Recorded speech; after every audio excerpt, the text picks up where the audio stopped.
Hi guys, and here we go.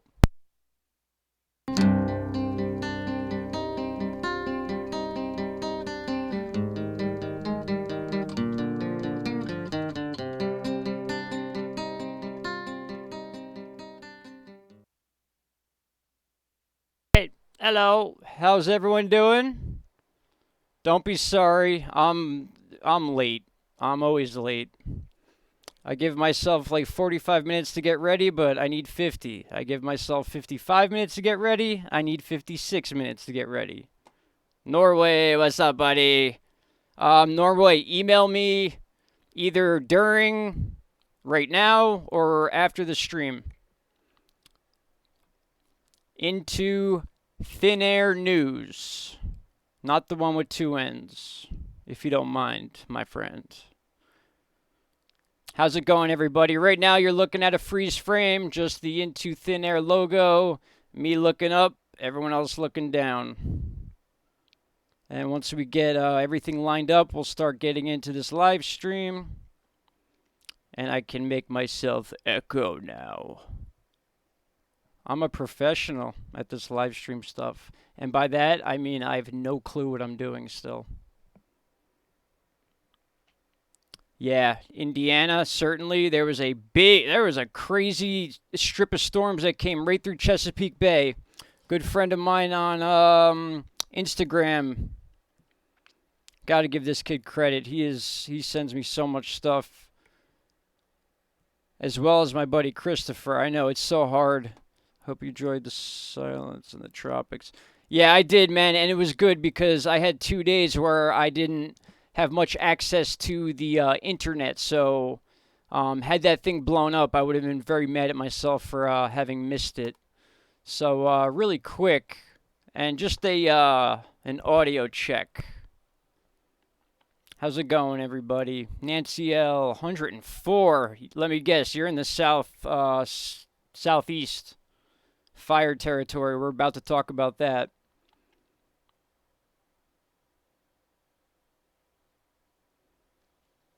I forget the name of the guy, but he sent me a picture from, and I forget where, but he wanted to know if it was a funnel cloud or not, and I did some work with it, and it absolutely was, and he wasn't supposed to even get rain that day. Check on sound. Are we good on sound? If you guys don't mind.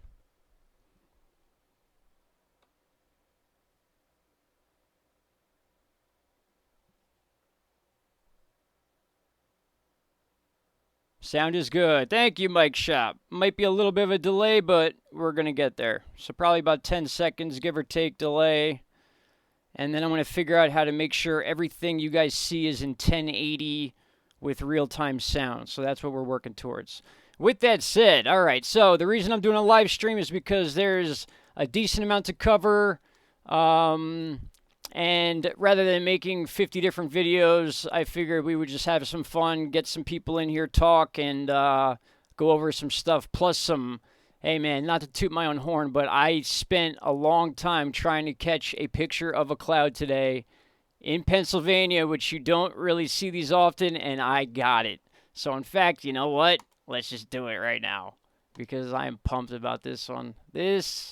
And we're also going to be talking about the Woodbury fire in Arizona, which is clearly becoming a big issue.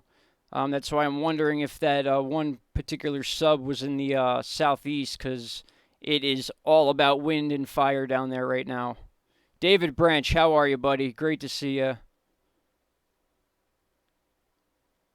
Good evening, Shanna. Good to see you. AZ Ghost Dancer. Hello, my brother. Yes, thank you, man. I gotta show you the picture of my pants. This guy, he had plenty of room to drive by me, but he had to hit that puddle, and I felt it. Totally soaked the back of my pants, my shirt, almost got my camera. That's when I would have turned around and started chasing him, but... Alright, I'm going to hit play here on the tablet to see where we are as far as the live broadcast goes. And just line everything up. I know it takes me a little time to get us set up here, but I just want to make sure everyone's seeing the same thing at the same time. So,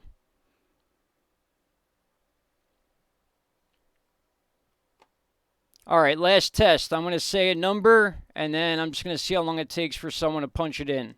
9.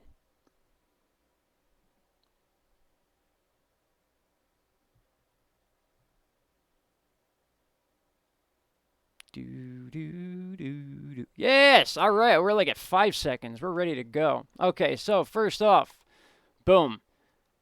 This is what I spent the beginning part of my day doing. So, I'm leaving an area about 25 minutes from Kingston, PA. I drove to this specific spot to take these pictures because I knew it's the highest spot in the area.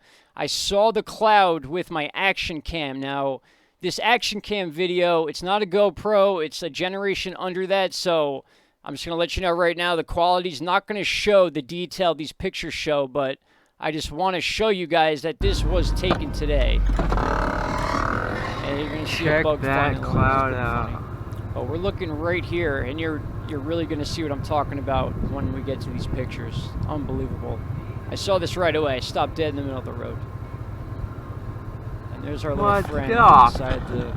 I'm telling you, this lens is the size of a dime, and he found it.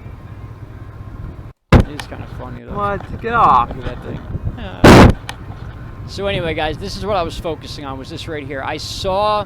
You can't see it on the video, but I saw that round lenticular-looking cloud. A lot of times you don't get those unless they're over mountain peaks. They're like those like bowl clouds that, you know, cover the caps of mountains. But this one had some really weird lines in it. That's why I tagged Saturn lines.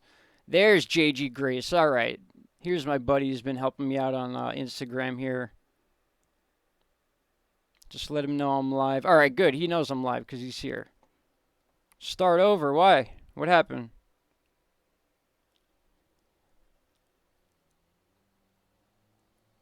There should be a screen right now where I'm showing my webcam footage. Let me check the display. I'm sorry about that. Maybe that could be the reason. Ay, caramba. I did it again. All right. Give it 10 seconds and we're right here. You should be looking at a screen with clouds, and the date should say 10/1/2015. It will be, David. It's on. Ay, caramba. How many times have I done this now? I should get subs just for messing up live streams. Is that an idea taken up yet on YouTube? Because they certainly are running out of ideas. The Wither Boss, how are you, buddy? Good to see you. All right, good. You see clouds. That's the point. Here we go. So, I'll just start over with the action cam part. Right now, I'm starting this video with a cloud I was trying to catch all day today. It took me about 2 to 3 hours and multiple locations. So, right now, I'm shooting with an action cam. It's a camera that is not even really lined up with the first generation GoPro. It was a gift, so I use it for when, you know, situations like this. But right where my mouse is, you're going to notice, you know, it's hard to see again, but this is the cloud that you're going to see in much clearer definition. This is about 20 minutes away from when I finally got the picture. So, you see me kind of stop on the side of the road. I pull the camera out, and then here we go.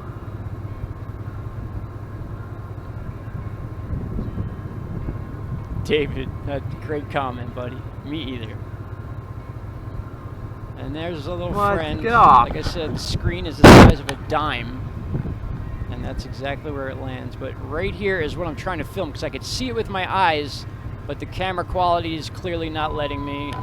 And then there's a car behind me, so I had to move. So anyway, I move a little closer to the cloud itself. I know I'm not going to get anywhere near it to where I can get some quality until I get my good camera out. So I took the drive 20 minutes to Kingston, and this is what I got. And it was worth every second of it. So some of these, they're in order. So I showed you the video. Here's a zoomed in version of the cloud I was looking at. This is what I saw with my eyes, and it was a little more defined at the time. But this thing had these line features on it that you could not see. And it's just not something you see every day, especially in Pennsylvania. Right now, I am on the northwestern side of that Pennsylvania Valley that has Scranton, Wilkes-Barre, Kingston. I'm actually in Kingston when I take this picture. Yes, like a ribbon. Okay, good. I'm glad you guys are seeing what I'm seeing. So what I did was I finally caught the picture. I got a few better ones than this, so I started messing with them. I took these two back to back, and you could see I wanted to get a wide shot here because these clouds over here were so dark, and then this thing's sticking out. I could not. There we go. This was the first time I did a little contrast editing to pull some of these lines out. And I don't know, this thing just amazed me. I could not take my eyes off of it. And there was some weird stuff going on up there. There was like little thunderheads poking out here and then disappearing. These started doing that shark wave fin looking thing.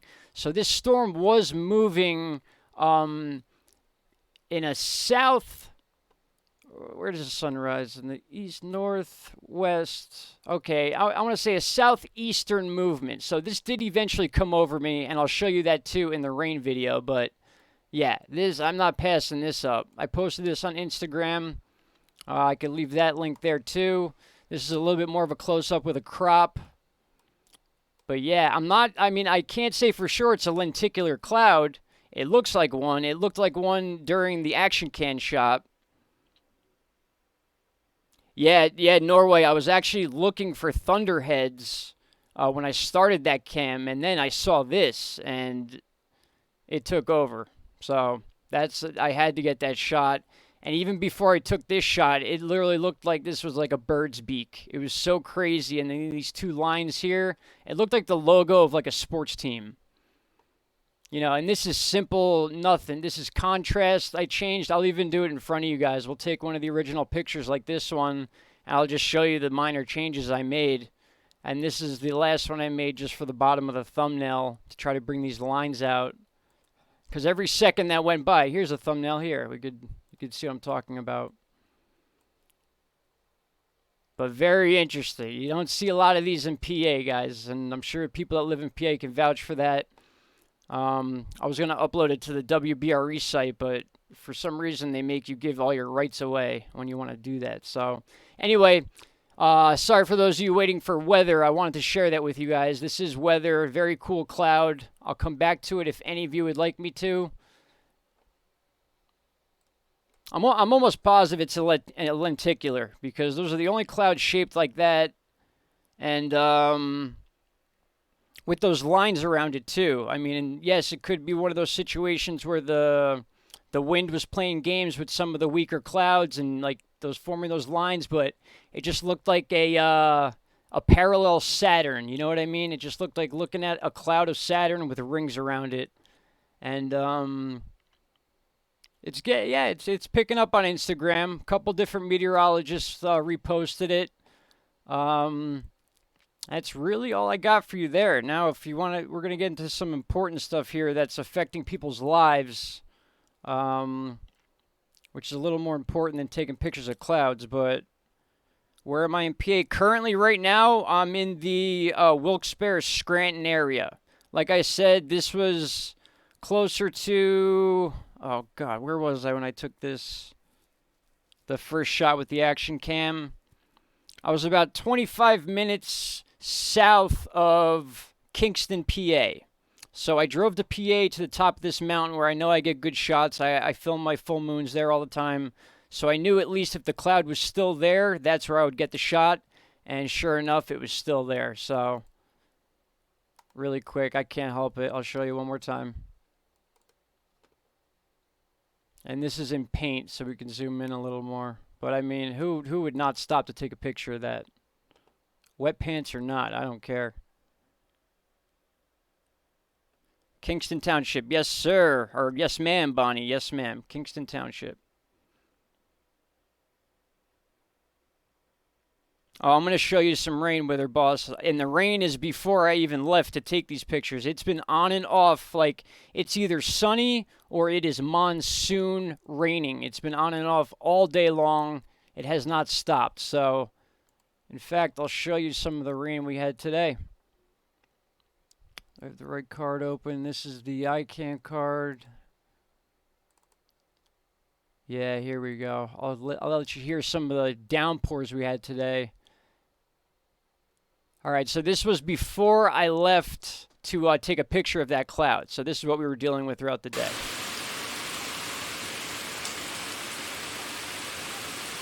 Sound should be playing for you guys.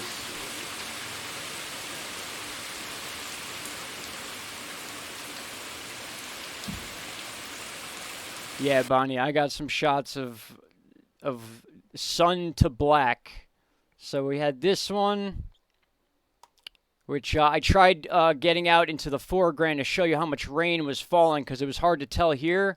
But this was monsoon rain. This caused flash flooding in this area. And I believe this one, if I'm not mistaken, yeah, this one definitely shows some crazy rain. Let me get to this point here. It got to the point where you couldn't even see the next door neighbor's house. Yeah, Galactic Nomads, how are you, by the way? Great to see you. Thank you for all those shares and the conversations we've been having. You've been big help to me. Very big help. But yeah, so this was earlier in the day. And when I say earlier in the day, I mean earlier in my day. My day starts at like 1, 2, 3 in the afternoon because of my nighttime schedule. But you could just hear just the power of this rain. It was just... I had the action cam set up there too, but none of this footage came out good enough to really post. It was only filming the screen. I'm shooting through a screen right now here. But yeah, this was basically northeast Pennsylvania around 2 or 3 o'clock. And then once that was over, we were looking at blue skies, and that's when I left, and I started getting these pictures here. This is when I stopped at the top of the hill in Kingston, and I saw these thunderheads popping up, and I was like, this thing is going to show its face. I knew it. It's like the way the weather moves. It moves from that area of PA, and it comes right to the valley, and I knew this thing was going to show its face again. And I'm so happy I caught it. Took a lot of pictures, a lot of video of it, so I have it moving. I could do a little enhancement here, and you could see how like the lines like almost look like they're going in circles around this one particular cloud right here. And it was all handheld. There was a little shake, so I have some work to do with getting the anti-shake out of there, but it's all going to be done for you guys. Don't worry about that. But since we covered that, like I said, with these live streams, I trail all over the place. So, all right, Roosevelt. You guys have a fire going on right now that is starting to make headlines in ways we don't like to see. We all know it's fire season. It gets hot in the southeast. We get fires, the wind advisories, Santa Ana winds. Last year was a horrible, horrible year for fires. In fact, it got to the point where it's like, you know, you couldn't even cover them anymore because it was just such devastating stuff that, you know, it was the same thing over and over again, like a new record being broken or, you know, 10% contained, 5% contained. It's like, why, why would you even announce numbers like that to a public that's like antsy and waiting? So this is the Woodbury area right now, as you can see. These are all separate fires, believe it or not. And when you see these symbols here, this pink fire, I believe that means that it has burned over 100 acres. If it could be 1,000. Let me see if they have the... They don't, and I don't want to get these ads on here. All right. Let me go into layers real quick. I just want to see what that fire logo means. I'm pretty sure it means 1,000 acres and not 100. Which means this fire is burning in separate areas, in different areas. Again, each one of these dots is a separate fire. But then when you see these are fires that have burned a certain amount of area. And I should have just had this information ready for you. In fact, what's on the notebook here? Arizona Woodbury fire. Residents of Roosevelt and Roosevelt Lake ordered to immediately evacuate via the Gila County Sheriff's Office. So there are immediate evacuations. you have to leave, basically. This is one of those things where if it's safe enough, they will go door to door to make sure you are out of the area. Again, this is Woodbury, Arizona. Don't get me wrong, there are fires in many other places right now. And you can see right here, temperature-wise, this is like day 7 or 8 in a row where we're breaking 100 degrees in Southern California, Arizona, New Mexico, parts of Texas. It's just that time of year. And the fire, here we go. This is what I want to see too. June 20th, I want to get specifically to this one fire. This thing covers every fire going on right now, but obviously the main one is the Woodbury, which could change at any moment. So Woodbury right here, Tonto National Forest. 3 fires in Arizona have burned over 61,000 acres. And containment, least contained is the Woodbury fire, which is right now the biggest of the fires. So 73% contained. That's good. We should see the Byless fire end soon. 25 miles southwest of Dattel. And then we have the Coldwater Fire, Coconino National Forest. If you notice, these are natural forests, guys. I mean, whether it's lightning, brush fire heat, or an even worse case scenario, the human element. I hope not, but at least there's 30% containment and 73 with these two. But they keep talking about Woodbury, so if you're under 20%, at least in my experience of following fires, if you're under 20%, I've seen the number drop to 10% very quickly. They lose control of the fire, or, this is the process in which where they're doing cutout zones. They're trying to burn lines so it stops the fire. And, I mean, that's just the way it is. And it's weird. When you type in Woodbury, Arizona, it takes you to somewhere in the Northeast in Long Island, which is interesting because unless I'm doing something wrong here with the searches, you type in Woodbury, Arizona. So we'll click it, search it, and look, takes us to Long Island. Makes no sense. So we're going to have to manually find Woodbury, AZ. So it's just to the west of Phoenix, I believe. Mesa. Let's check this again. I'm checking the chat too, guys. So if you have any, type in Roosevelt Lake, Arizona. See? You guys are amazing. Woodbury Lake.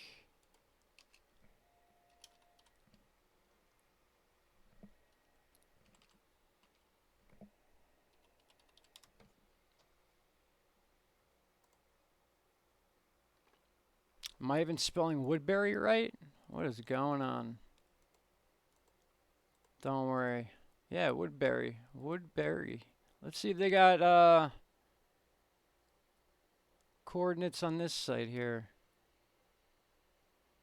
Basically, residents of Roosevelt and Roosevelt Lakes. So we're going to go to Roosevelt.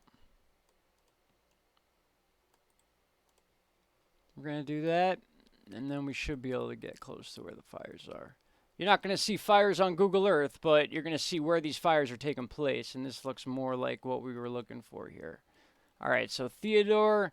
So basically this area, all around the lake, has been mandatory evacuated. Now, I'm not sure if it's the entire circumference of the lake that needs to be evacuated. More than likely just the side of which the fire is taking place. Now, if we can zoom out a little bit here and get a landmark. All right, yeah, because the fire is just to the northeast of Phoenix, so this makes sense. Here, we're getting there. I never said I was quick, but we get there. And again, guys, just look at the temperatures. I mean, boom, right there. That is why these fires are not helping themselves. Long story short, and whatever water they're shooting at them is just being absorbed by the ground. We know how this works. We went through it last year. Hopefully it's just not as bad this year. It's not about, if we're going to get fires. We already have them. It is early for fires, fires that make news at least. So, yeah, that's not always a good thing. And I hate having to bring bad news every time I jump on here, but it's just, that's another lenticular cloud for those of you curious. All right, good. And we're all lined up, so that's good to know. And we're going to get to this too. Like I said, that's why I'm doing the live stream, so we can cover a lot. Now, here's an important chart. Very important. This is our county by county chart. Anyone can watch this chart. Go to it, www.weather.gov. It literally shows you county by county what's going on in your area or what to expect. Now, right off the bat, I'm sure you're looking at this. Heat advisory. Texas is going through a very big heat wave right now. That's due to a lot of things. It's due to flows coming west to east, cross trade winds, very hot, very, very warm water in the Gulf. We're starting to see some of these storms coming in from the west coast of Africa, and the heat in this area is just crazy. So that is also fire territory, believe it or not. When it gets hot enough in Texas, we do see fires, but these purples and browns. Now, I know red flag warnings, the browns are lake wind advisories or wind advisories, so you got the heat mixed with the wind and so on and so forth. Where's that other color I was looking at? It looks like, or tell me there's freeze warnings going on in Nevada. At the same time, we have fire warnings going on. Okay, so those are other wind advisories. They haven't quite matched the colors up yet. So everything you're seeing, this is a winter warning, by the way, in Montana. There is a winter storm warning here. All right, these are high winds, very hot, very hot, very hot with a lot of wind. So this equals fire, guys, and it's unfortunate, but it's just, the seasons are changing so quick. Tomorrow is the solstice. We are officially in summer. Luckily, we have not seen much as far as hurricane stuff going on in the Atlantic. I will show you tropical tidbits. We do have a little bit of a flare-up going on in the Pacific near Central America that we'll talk about. But right now, they're showing tornado warnings for a few different states. And that's almost moving up into the Dakotas. So we got Kansas, Nebraska in tornado warnings. But when we get to radar scope here, they're showing only 3 significant areas of watch right now. So, again, some of these charts, there's discrepancy. They don't always line up exactly. They're giving you areas to watch. If I hit refresh right now, there you go. Boom. It's already changed. So you get that pink area. That is now severe thunderstorm watch. So that makes more sense to me because we go to radar scope. Here we go. Here comes the pitch. Radar scope, $29.99 in your app store. Safe app. You don't have to bypass anything. One-time payment, $29.99, and you can add additions to it on a monthly basis. So, with that said, we finally have Nebraska showing its severe storm. Boom, there it is right there. It's already on the last frame. I'll hit play so we could watch where it came from. But this is important because this right here is still showing tornado warnings, which means on the back end of these storms could be that push where the tornado warnings could become an issue, and that's why you got the highlight in blue in Iowa right now. So I also have Tornado HQ pulled up, and you can see some of the weird areas we had tornado warnings today. So check this out. As of 3 hours ago, in fact, I'm going to scroll down to the past day. So we'll start right about here, 22 hours ago. So I was moving northeast 35 miles. Yeah, this makes sense. So we got New England, North Carolina, Virginia, severe thunderstorm warning capable. I don't believe we had any touchdowns. I could be wrong. That's what I'm looking at now. All right, I'm wrong. We did have confirmed. Confirmed tornado was located near Redwood Falls. That's Minnesota. So we got to understand where the energy is right now. So if we're seeing tornadoes in Minnesota, again, you go back to here. You zoom out. This is Minnesota, guys. Tornadoes in Minnesota, where it was not too long ago negative 60 degrees. But what the point is I'm trying to make is that this storm, and you're going to see more of them, you're going to see these cells as they move in. There's going to be yellow boxes that pop up, and they're going to become severe. And you see the direction these storms are heading. See these white lines? I know I repeat this, but this is for new viewers. You can click on them. You can get time frames. These are all storm cells. And the reason you're only seeing this section is because you got to click on the different radars to get the range you want. So if I were to click here, it's going to put the middle of the circle over this area. And then once you let it load, it's going to show you all the weather going on here. So what I usually do is I'll go to the severe areas, I'll click the closest radar to it, and it gives us the best data and wind direction. And you can see, even without any severe warnings in this area, lots of lightning. That shows me a lot of energy. That's a very strong cell right there, guys. When you get into purple, you're at 66 dBZs. That is packing such a high punch. Those are very high thunderhead clouds. The higher those clouds are reaching into the sky, the stronger the storms are. And you see here that perfect example right there. As we back this up, even though there's no severe warning here, there very well could be any second now. Watch as this purple area gets into where the lightning is, and then watch the lightning almost attach itself to the cell. It's incredible. And then as the cell moves, so does the lightning. It follows it, and then that last frame right there is where we're at current time. So I'll remove the radars, and we can look at the counties that are getting hit within this area. So we have a cell over Bird City right now as we speak, heading just north over McDonald. We have a separate cell over here, which is actually one that they're expecting soon. This is cell W5. Atwood is certainly under a severe watch right now. We got cell Y5 until at least 11:25, but that will not be the end of that. They're just measuring each of these cells. So long story short, again, guys, each one of these lines you see is a separate weather cell. This isn't one giant blob of one storm. This is a lot of little storms. Once they start connecting, that's when things get powerful. And the point I'm trying to make is that they're all moving in a northeast direction. And that's why they're putting the warnings out in the areas of Iowa and Minnesota with tornadoes, because the heat index is there. We have the heat. It's no longer super cold in that area. You know, as the sun goes down, it's going to get colder, so maybe these storms will die out a little bit as they reach that area. But we've seen it already today. There were tornado warnings for Minnesota. Just checking the chat real quick. There's no R in severe. Just busting your balls. You know, oh, I'm showing that one. Eric, it's all good, man. I misspell stuff all the time, so.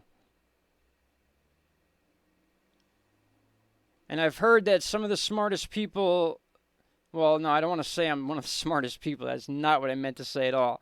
They say people that think in certain ways overlook the most simple of things. And I type fast, you know what I mean. Where did I spell severe wrong anyway?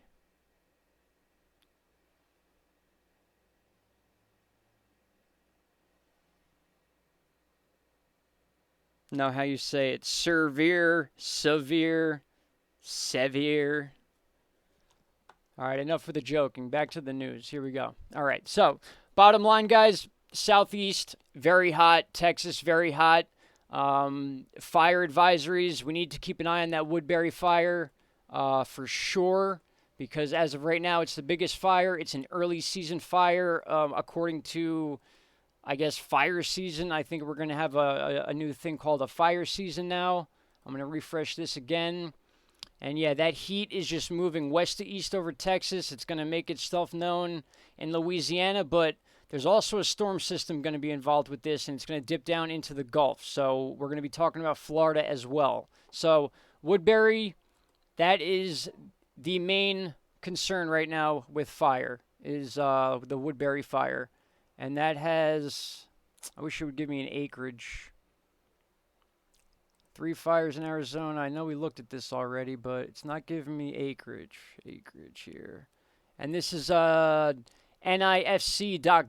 for anyone that wants to check out this website. It shows you basically every active fire in the United States, give or take. Sometimes it's a little slow in adjusting. We'll hit refresh and see if there's anything new. Nope. So right now it's showing new 0 acres, 61,000, 40, 50. All right, so it hasn't shown an uptick in acreage burns yet because the news says 0 after the refresh. They're showing the number 0 contained because unless you reach 100%, the fire's not technically contained. You got this one at 90% and it still says 0. So all these fires say 0 because they are not contained. And that's just odd. Alaska's got fires going on. Unbelievable. 2019, 620 fires. So today alone, between January 1st, 2019 and today, we've had 17,582 fires with the loss of 481,554 acres. And that is between January and now. And we are just entering the hot months. Now check this out. Because they have a whole season under wraps here. Last year, 2018, between the same dates, we had this many acres burnt because of the number of fires we had. So check out the difference right now. So consider ourselves lucky at this moment, but that Woodbury fire is getting concerning. Same thing for 2017. About the same amount of acreage was burnt. This was another record-setting year. If you guys remember, like those pictures of the trees that looked like they were burning from the inside, 2016 was a horrible year for fires. Over almost 2 million acres burnt. We had a little bit of a break 3 years prior, and then obviously still the biggest on record right now would be 2011 as far as total acreage burnt, with 33, almost 34,000 fires. Yeah, that's pretty crazy. So. We're pretty, level with the season as of right now, which is actually a good thing. But the Woodbury fire, very concerning. All right, with that said, let's get on to some of the weather and some of the rain and stuff we're going to see in the near future. All right, we did our lenticular cloud lesson. We got Mike's weather page. Thank you, Mike, for continuing to keep this page for us, man. This thing is a great, great tool. Anytime you guys want any information on weather whatsoever, and if you want to learn anything, you come right to this website. This is incredible. So, with that said, let's check out. Always want to look at these charts. We want to check out the Gulf temperatures, because the higher the temperature of this water, and we are way prepared for hurricanes. So basically, anything that's going to become a hurricane, this water will not stop it. So we're at 84, about 85 degrees. You got to have that constant 82 to 83, 84 degrees to sustain a hurricane. If you guys notice, when hurricanes come out this way, they tend to die off because the further you go out this way, the cooler the water gets. But off the coasts of like western Florida and the Carolinas and Georgia, I mean, these will continue to strengthen hurricanes if it comes down to it. But the Gulf right now is the area to watch, because if you look at some of these temperatures, they're warmer than some of the southern Caribbean waters going on. You can see right here by Puerto Rico, 84 degrees, and then the next closest you see to 84 is actually in the Gulf, and then higher temperatures as we move in towards Houston. So if a theory about hurricanes following warm water paths were a real thing, and if they are a real thing, and there was a hurricane here, which way would you want to go? I would go up the west coast of Florida, or I would go, unfortunately, right towards Houston or the Gulf of Texas. I'm going to check out the chat real quick. How many rivers are flooding? We're going to check that out. Definitely going to check out that. Well, see, I've always used the excuse about not being able to spell. I mean, trust me, I paid attention in school. I played sports in my later years of high school, but that's no excuse for not being able to spell. By the time you get to high school, you should be able to have a very, a good idea of how to spell most words. But I'm telling you, once I started getting into this weather stuff and meteorology and different countries and stuff like that, my spelling went out the window. So, yes, that's a fact. Just making sure I'm saying hi to people, not ignoring any specific questions. We don't have many mods right now, which is fine. we rarely need them in this chat, which is a good thing, because you're all very honest and concerning people, and we figure things out here. We work together. And if there is an issue, we give them chances. You know, we don't want to start banning people and be that type of channel. That's the last thing I want. Volcano activity, plenty. In fact, my buddy, I want to talk about him again. JG Grace on Instagram, he's been keeping me updated on the volcano situations. And right now, I know Mount Cinnabon has been a topic of conversation, and it was just the ash plume that they were talking about was like 70 or 700 meters, 70 meters, 700 meters. I'm going through some of his messages now because he was really on top of this, and I wasn't able to really get on and talk about this. But luckily, we have a lot of channels out there that do stuff like this and cover strictly volcanoes and earthquakes. So the info's out there for you guys to look at for sure. East Pacific is at a record late start. Nothing has happened yet. Okay, Norway tracking. With that said, thank you, buddy, because you keep me moving here. Now let's check this out, because this view here will show something happening later on in June. So I pulled this up because this is usually the chart we will look at to see any sort of formation of hurricanes. But what we're seeing is finally, we talked about this line. You kind of see, this is basically the equator. It goes right like along the top of South America through Central America. And we get this line. You could see it really well in Ventus Sky. You see flows of wind come this way, and then you see the northern hemisphere flows come this way, and it creates this line. It's like a path. And we always watch it move from like here in the winter, and it starts making its way up this way for the summer months and the Atlantic hurricane season. So, long story short, again, if you notice, we're going to start seeing these systems coming off of the west coast of Africa, which means the west coast of Africa is producing storms. And any of these can become a hurricane. Like I said, the water temperatures are there. We're within the season. We are now 19 days into June. So yeah, technically a late start, but could this be one of those seasons where it's a late end, where we're seeing hurricanes in, the late weeks of November, or even, into December. It's happened before. It will happen again.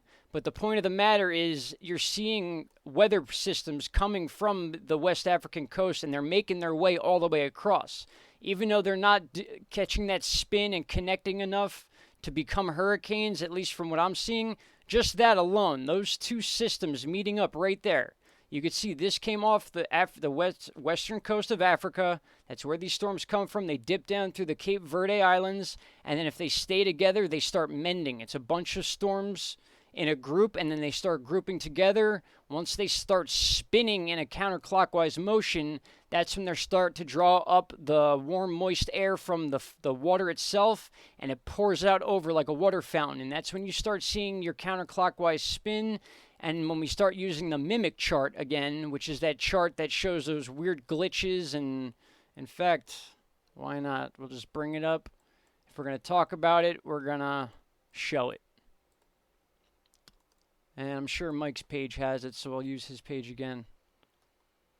Mimic, where are ya? Where are ya? We're going to be looking at this pretty often in the near future. God, I look at this site so much every day, I forget where some things are. Did he take it off? No, man, I don't know. Maybe it's not here. Where's our Mimic? Alright, I'll just type it in. We'll find it right now. This is probably going to show the entire, yeah, it will. I knew it would do that. But this is our Mimic chart, guys. So what we do is when we're like in the middle of hurricane season, you could start watching the storms coming off of Africa. They'll dip down and see, this is the equator path that we always talk about, that trail that goes all the way across the equator. And you'll see these storms dip down, and you'll see almost like a shark fin wave form, and it starts to tumble.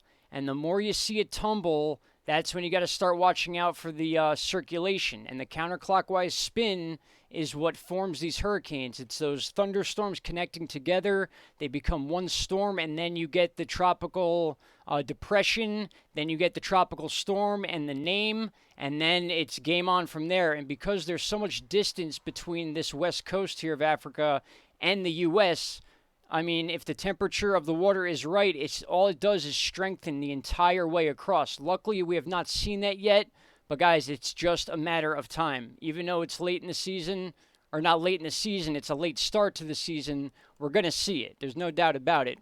And basically, to tie that together with what we're looking on Tropical Tidbits here, you see that constant wave on the mimic chart. These are the storms that will eventually become hurricanes. So even though we're not seeing them twisting and starting to turn into those tight rings, low pressure systems, you're going to see one out here towards the end of this frame here. But you can see we got one in the South Caribbean now. We got another one that came off. We got the high pressure Bermuda Atlantic bubble that keeps everything around it. That's why these storms stay low and in warm water. And then as we move forward, that blends in with this. This could easily turn into a system if it stays here long enough. Again, people like Norway tracking, other hurricane followers. It's great having you on these chats and stuff because you guys do that work with the charts. That's some severe stuff right there by the 22nd, guys, and we're 2 days away from this. So we got to keep an eye on this. This possibly could turn into an invest. It's been a while since I've seen two storms combine. That one kind of just sat there in the Southern Caribbean. And then as we move forward, you got a high pressure here keeping it pinned down low. So once this high pressure moves, you're going to see this move. And we'll watch that right now. See, the high pressure disappears. There's a high pressure over Florida, which will actually keep Florida out of rain for once. But then you see the high pressure ring pop up, and you see it comes all the way into the U.S. This is a high pressure bubble. And you see the storms follow that path. They stay on the outside of the ring, and that's why you're seeing this storm being brought into parts of Mexico and Texas. It's that high-pressure ring that won't allow it to come up any sooner. Now, if there was a break in this high pressure, yes, this storm would want to move straight up. Naturally, because they're counterclockwise spinning, or at least want to counterclockwise spin, if there's no forces around these low-pressure systems, they automatically want to shoot north in the northern hemisphere. In the southern hemisphere, they want to go south, and they spin clockwise rather than counterclockwise. So I hope I'm making sense here. So I'm trying to stay on each topic for a certain amount of time before we move on to the next. A new severe thunderstorm warning has been issued in Sheridan County, in Nebraska. Thank you, Dole, Cash Tracking. Chris Adams, just noticed you, buddy. Glad you're here. Yeah, there was Jay Grace 1090 on Instagram sent me a picture. I'm looking for the graphic now. In fact, I have my Instagram pulled up. I'm not sure if I posted it or not. But I would have to log in. Let me see what he's got here.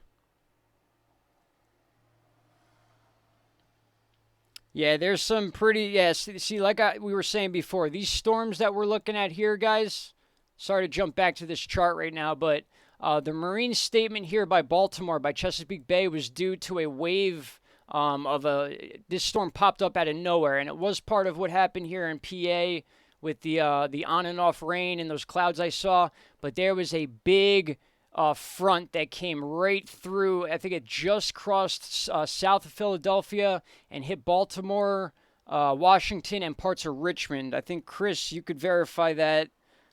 Did you get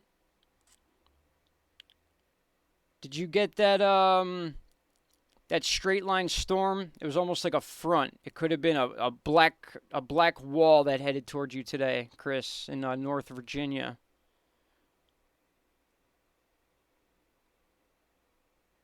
Yeah, mass destruction does a lot with the tropics, which is good. Yeah, Pittsburgh. And it's funny because it's not, well, actually, let's show a radar over Pittsburgh real quick and see what kind of cells are going on there, because that's going to involve me soon. Hey, man, I love your videos because you literally saved my life during Irma. Oh, man. I don't even know how to react to that, calling XP. I mean, I just, I don't know, man. After, I've been doing YouTube a long time. I mean, I've been on YouTube since 2005, 2006. I've a 14-year-old channel where I used to do a lot of other stuff, which I'm actually going to bring back. It's going to be a whole separate channel, but totally different topics. Has nothing to do with weather. I'm a man of many interests, let's say. But weather is very important, so it takes up a lot of time. And to answer your question about Pittsburgh, who asked about Pittsburgh? Jackie Evans. So, yeah, this is why you are seeing rain in Pittsburgh. So, right now, you have quite the cell that is actually just passing you, but you got another one coming. It looks like it might pass just north or just south of you, rather. If you're in the city of Pittsburgh, I'll show you the last frame.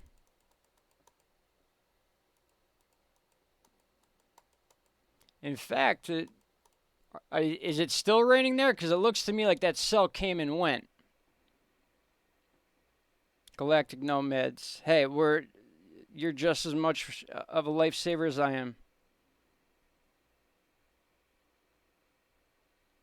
Mass destruction there is. In fact, 2 storms that came off the coast of Africa, although not showing any sign of counterclockwise spin, they have merged just underneath Cuba and Dominican Republic and Haiti, and it looks like part of it's starting to stick into Cancun, Mexico, and then wrapping up into Texas by the 23rd.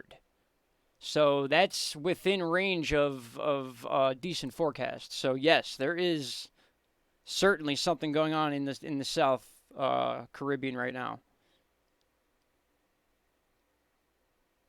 Yeah, Norway, that's what I'm talking about. See, that's what I mean. I keep getting sidetracked here. But to answer your question about Pittsburgh, my friend, yes, you did have a pretty decent cell come through you. You should get a little bit of a break, and then the next cell that's coming through should pass south of you, depending on where you are in Pittsburgh. Now, mass destruction. This is what I was trying to say to you before. So right now we're on the 20th. So this is today, right now the 20th.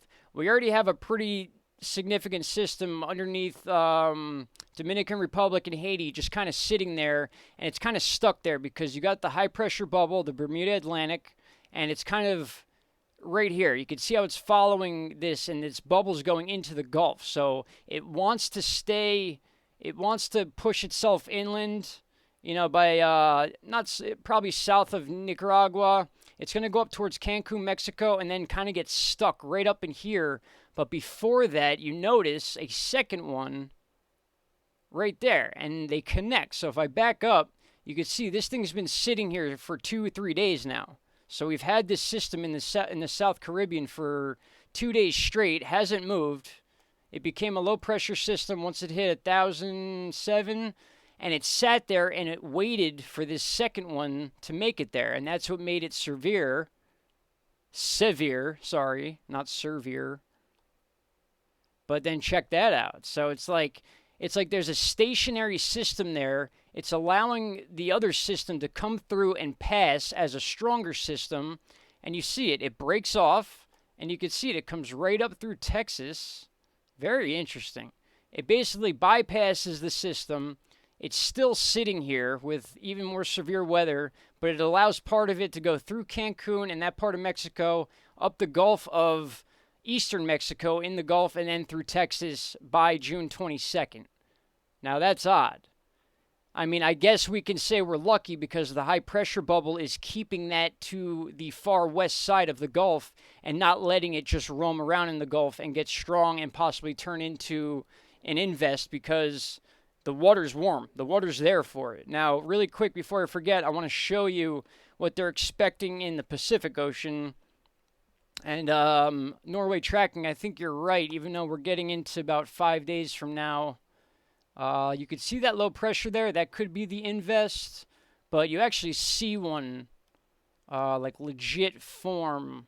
I want to say it's this right here. So we are looking a little bit into the future. We're 10 days in front now, but that's what I saw. That's what I saw as the first tight low pressure system. Still 10 days off, so we got to keep an eye on it. But you are correct, Norway. This one right here that you're about to see pop into the Pacific Ocean right near Central America, this very well could possibly be an invest, but looking at this right here, I don't know how this isn't an invest. In fact, where is he? There we go. We'll scroll up to the top. We'll check the 5-day expectations and the 2-day. Yeah, over the next 5 days, they're showing absolutely nothing, including in the South Caribbean, even though we're seeing that severe weather. And then there it is, disturbance over the next 5 days. So, yeah, Norway, you were right about that. So if we're talking about a 5-day, a 5-day chart, and today's the 20th, we have till the 25th to see this thing. So we'll go back to the 20th, and you're right, it's got to be this one, because there's 1 day, 2 days, 3 days, 24th, 25th. That's got to be the invest, unless they're saying the invest is going to form after that 5th day. But if I move this chart over a little bit, I'm sure, yeah, you're going to see that there. In fact, we're going to look at it. That's what we're going to do. We're going to look at it. I don't care how long it takes, because that is certainly, it's probably just out of reach of the screen I was using too. So, yeah, over the next 5 days, we very well may see an invest in the Pacific Ocean. See if we get a better view from here. I mean, but look at that though. I mean, how? Oh man, how could that not be an invest, or at least a possible over the next 5 days? It's like there now, and there's that invest right there. That's what they're talking about over the next 5 days, and then right after that, there's going to be another one, as long as it stays within that 10-day. Hold on. Dole cash tracking. What'd you write, buddy? I never see a thunderstorm warning for Yellowstone and Bighorn countries in Montana. I don't know why it would block that. I approved your message, Dole cash, just so you know. Check current storms and tropical tidbit. Yeah, there is an invest.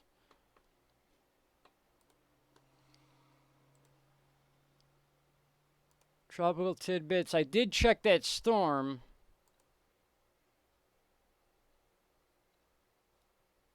Yeah, and it's, yeah, this is over in the West Pacific. Right? Yeah, that's Japan, South Korea, North Korea. All right, so yeah, we do have a cyclone invest going on in the western part of the Pacific right now. So yes, sorry if there was any confusion there, Norway. I thought you meant the invest popping out by the Central America into the Pacific, but yeah, if we look at this cloud formation, we'll see if we could catch any rotation going on. You see a little flare up right here. You can see those clouds reaching up. As the sun passes, you get less definition. But definitely, those are all thunderheads. Those are all thunderstorms. Each one of these puff clouds you see in that last frame, in fact, we're going to stop and we're going to look at...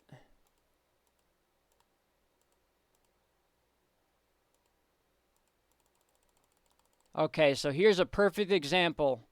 Right here, this cloud right here is a storm exploding up into the sky, very, very high. So that right there would be a storm cell. Then even these little ones here, I'll zoom in a little for you. Again, guys, I know I do a lot of repeating, but this is the only way people are going to really understand these charts and what to look for. So for those of you that think it's boring, it's just, hey, I'm trying to teach and learn at the same time. So you see this here, this is a very high extending storm. Whenever you see detailed clouds like this, these are thunderhead clouds. And what happens is you start seeing these different puffs and then poof, poof, poof, poof. And then it all becomes one and you start seeing a counterclockwise type movement. And we're not quite getting that yet with the data we have here. But again, it does not mean it's not possible. And if they have spaghetti plots lined up for this, chances are they're expecting more out of this than what we're seeing here. Of course, they can only show us a certain amount of frames. There's only that much data available. And this is Invest 94W Long floater. That's a different term. So we can pop that one out. Thanks for clearing that up, Norway, by the way. So yes, it's definitely an invest in the West Pacific right now. A new severe thunderstorm warning for Rosebud County, Montana. Let's see. Prove it. Not according to my super... No one else has this app chart. I'm just kidding. Pretty much every major weather channel has this app now. I don't know if they're behind, but if you're saying severe in Montana, I believe it. It'll probably pop up when they determine or not if it's a severe area, but they're... Let's see if we can get a radar in that area. Let's try this one. Solvis, your first message I'm seeing is vertically. Is that a question to me?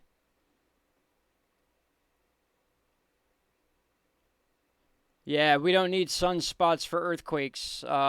There's certainly something going on to the north of New Zealand, Fiji, New Caledonia, you name it. There's certainly something going on in that area that, you know, like I said, there's other channels that could probably explain it better, but there's really nothing else to explain besides the fact that we have earthquakes that are just massive in size, very frequent, and at the same time as a solar storm, which has come and gone. So we're still seeing major earthquakes, and I think we're past that part of aftershocks. We're seeing separate quakes, and this is what's going on in one part of Montana. So yes, you do have storm cells there. It is rain. There's lightning.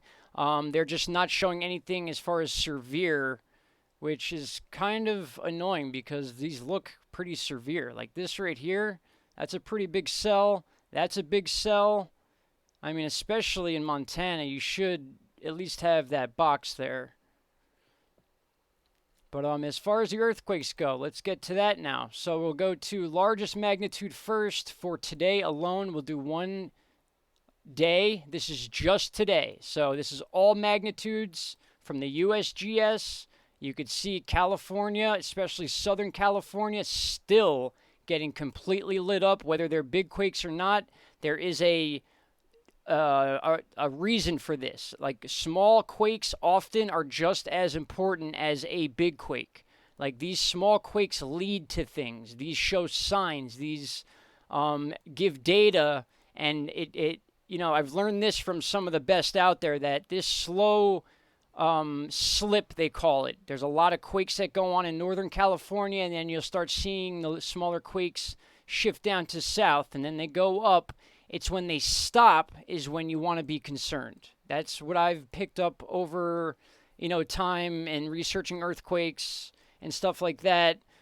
We have our typical central earthquake swarms that have been happening more and more. Oklahoma is almost a daily basis now.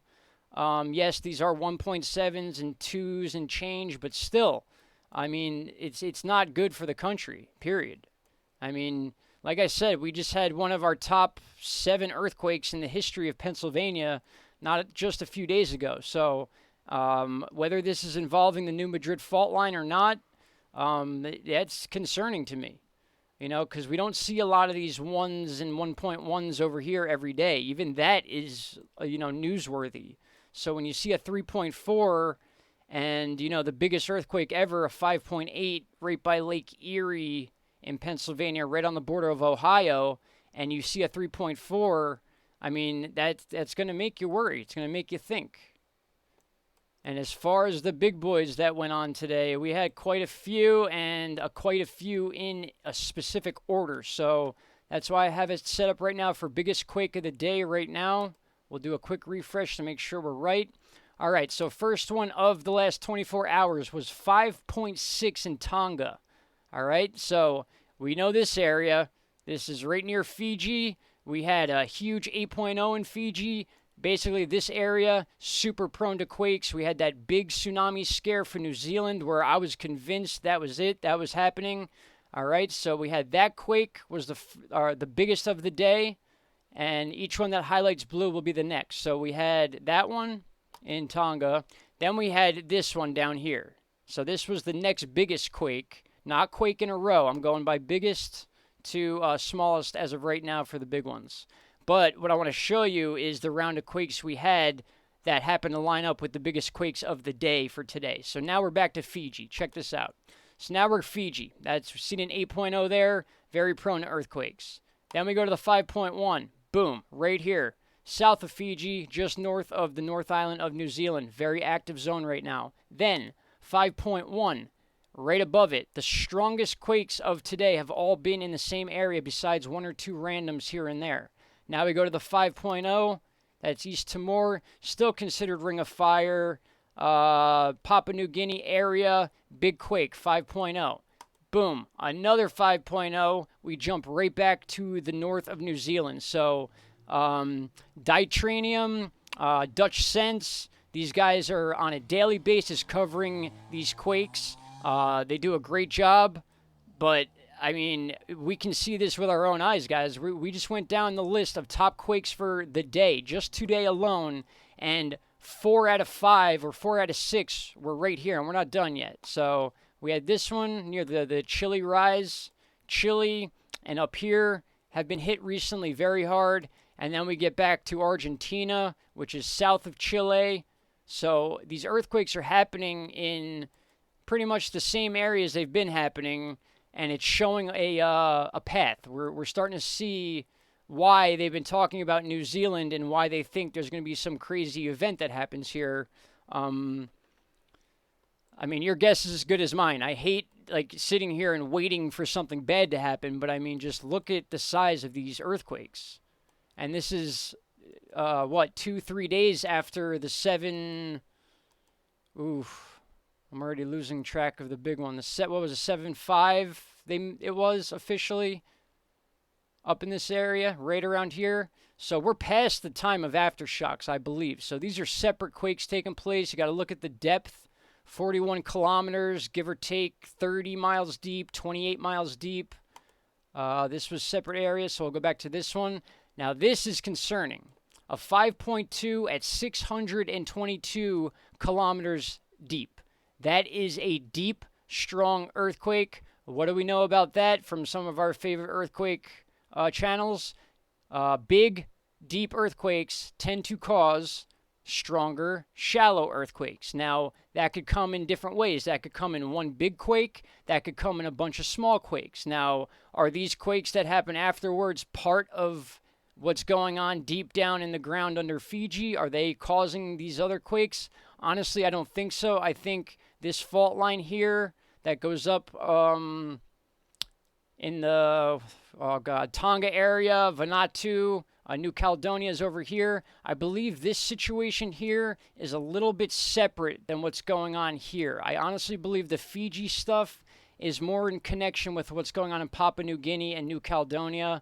And then in turn, this separate fault line here is playing a part in what's going on in New Zealand. So, and I've had a few people from New Zealand message me and tell me that after that huge quake the other day, they had like 2 news articles tops about the entire thing. It basically didn't even make mainstream news, which is just mind-boggling to me.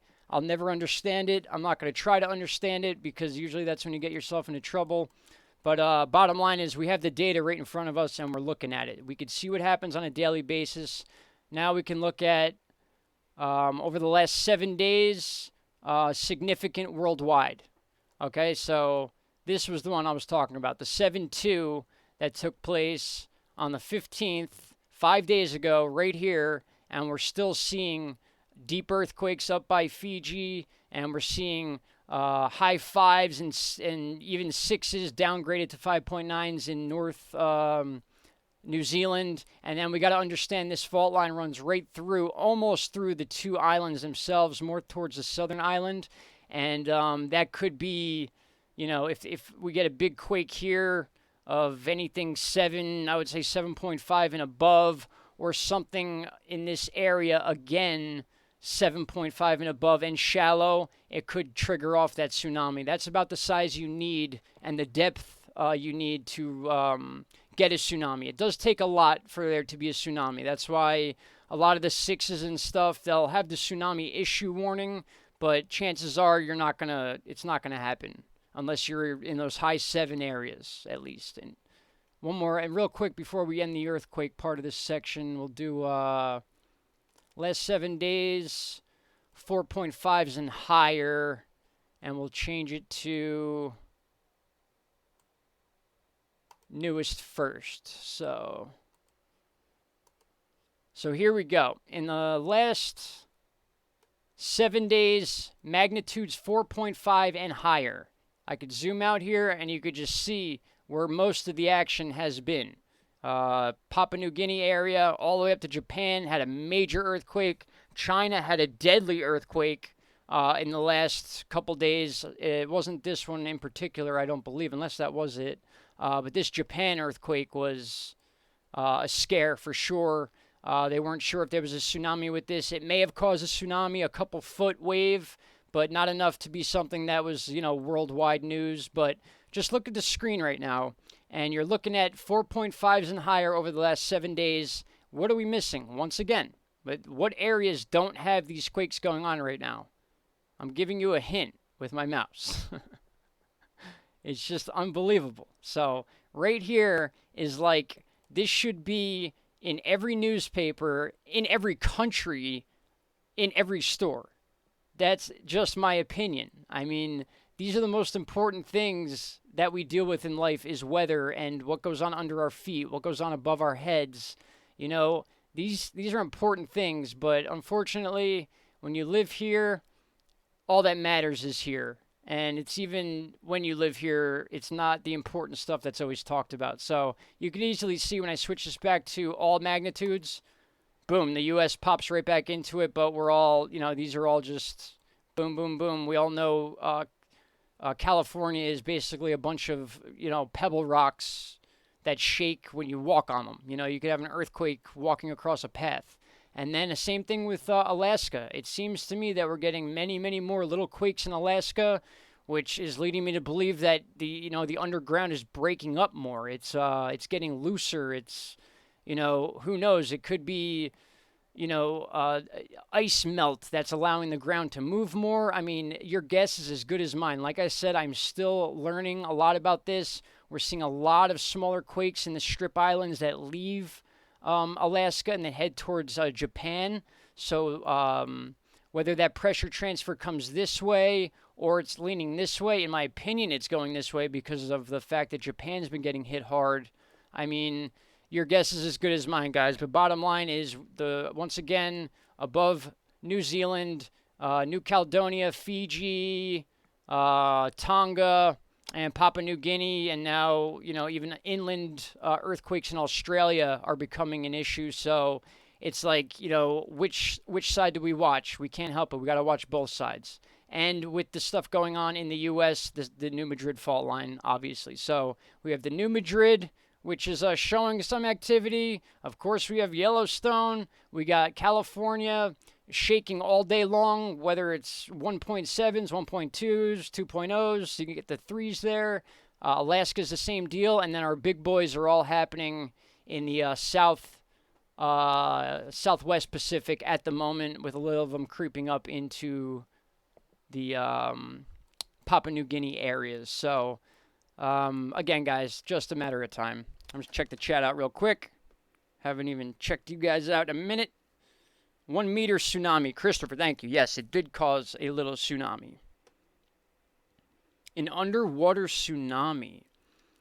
I want to say yes, because, basically, like we were talking about before, there's basically 3 ways, there's probably more than 3 ways, but 3 ways that I know of that you could get tsunamis. One is obviously huge, massive earthquake in the ocean. It changes the ground to the point where it, lifts that wave up on the surface of the water, and that thing just moves. Second would be a earthquake that causes a landslide big enough to drop enough sediment into the ocean to where it causes a wave. That would be more of a localized tsunami, in my opinion. You could have fallen ice that causes minor tsunamis. I believe that happened last winter. There was a small village that was taken out by a piece of ice that broke off a glacier, and the entire village was taken out by that wave. And it was it was localized. It wasn't one of those waves that's going to shake the entire Pacific. Now, again, I've mentioned this before. They've shown tests where, like, if we had, let's say we had a 7.0 shallow, 6 mile deep earthquake right here, and it causes tsunami. It showed the rings of that tsunami hitting all the coasts of western U.S., and then the wave came up to here, and then the wave went like this, and then like this, and like this, and like this. And once it hit the land, you see it start waving back, and it comes back this way.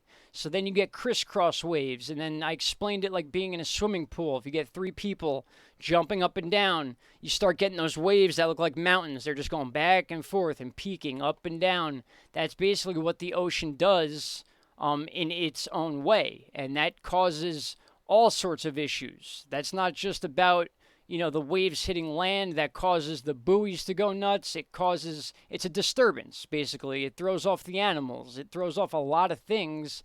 And that is why it's interesting to me that they have predicted a tsunami in the near future for New Zealand. But whenever you talk about the big one in California, it's almost still like a taboo subject. It's less taboo to talk about the New Madrid fault line going off first. And then Yellowstone, that's a whole nother, ball game. Mary Greeley News, she's all over that. She gets, it's horrible. She gets so much, so many issues just for reporting simple things about Yellowstone.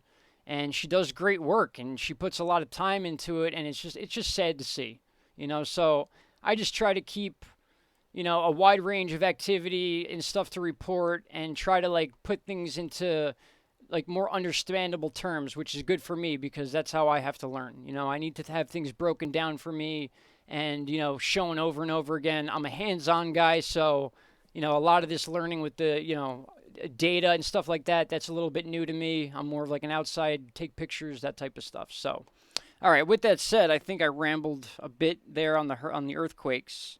What do you guys, anything particular you want to know about as of right now? Because I still have a few things I want to cover, but I'd rather talk about things that you guys are concerned about. Yellowstone, according to the people we're supposed to listen to, it is not an active volcano, but yet, again, Mary Greeley has proven that there is, magma moving underneath that area, that the uptick in earthquakes is certainly a fact. It's, all the signs are there. I mean, I don't know enough to tell you whether Yellowstone is going to go off or not. If it does, trust me, the last thing on our mind is going to be earthquakes going on the west side of the Pacific. We're going to have our own issues to deal with in the U.S. For years. If that were to go off, it would be years before we had any sort of relief from that Yellowstone volcano. I mean, it's the biggest super volcano in the world. Yeah, and it could be a few magma chambers. In fact, I did a video, a few months ago. I would bring it up to you, but I don't want to keep, wasting time searching for stuff. The NASA airplane that was flying around, it was doing this pattern over the West Coast. And at the time, there was a lot of talk going on about that magma chamber they had found. And it was kind of like the timing was a little interesting. How they had that NASA airplane flying. One of you can name it, I'm sure. It's got a telescope on it. They use it to do runs, and often their flight route is almost like a star right in this area. And they had that plane up there. It was about a day after either the discovery of a new magma chamber, or it was up there and found the magma chamber, and then it became news afterwards. But apparently it was a test flight for, I forget the name of it. It's that big plane we use with the telescope on it.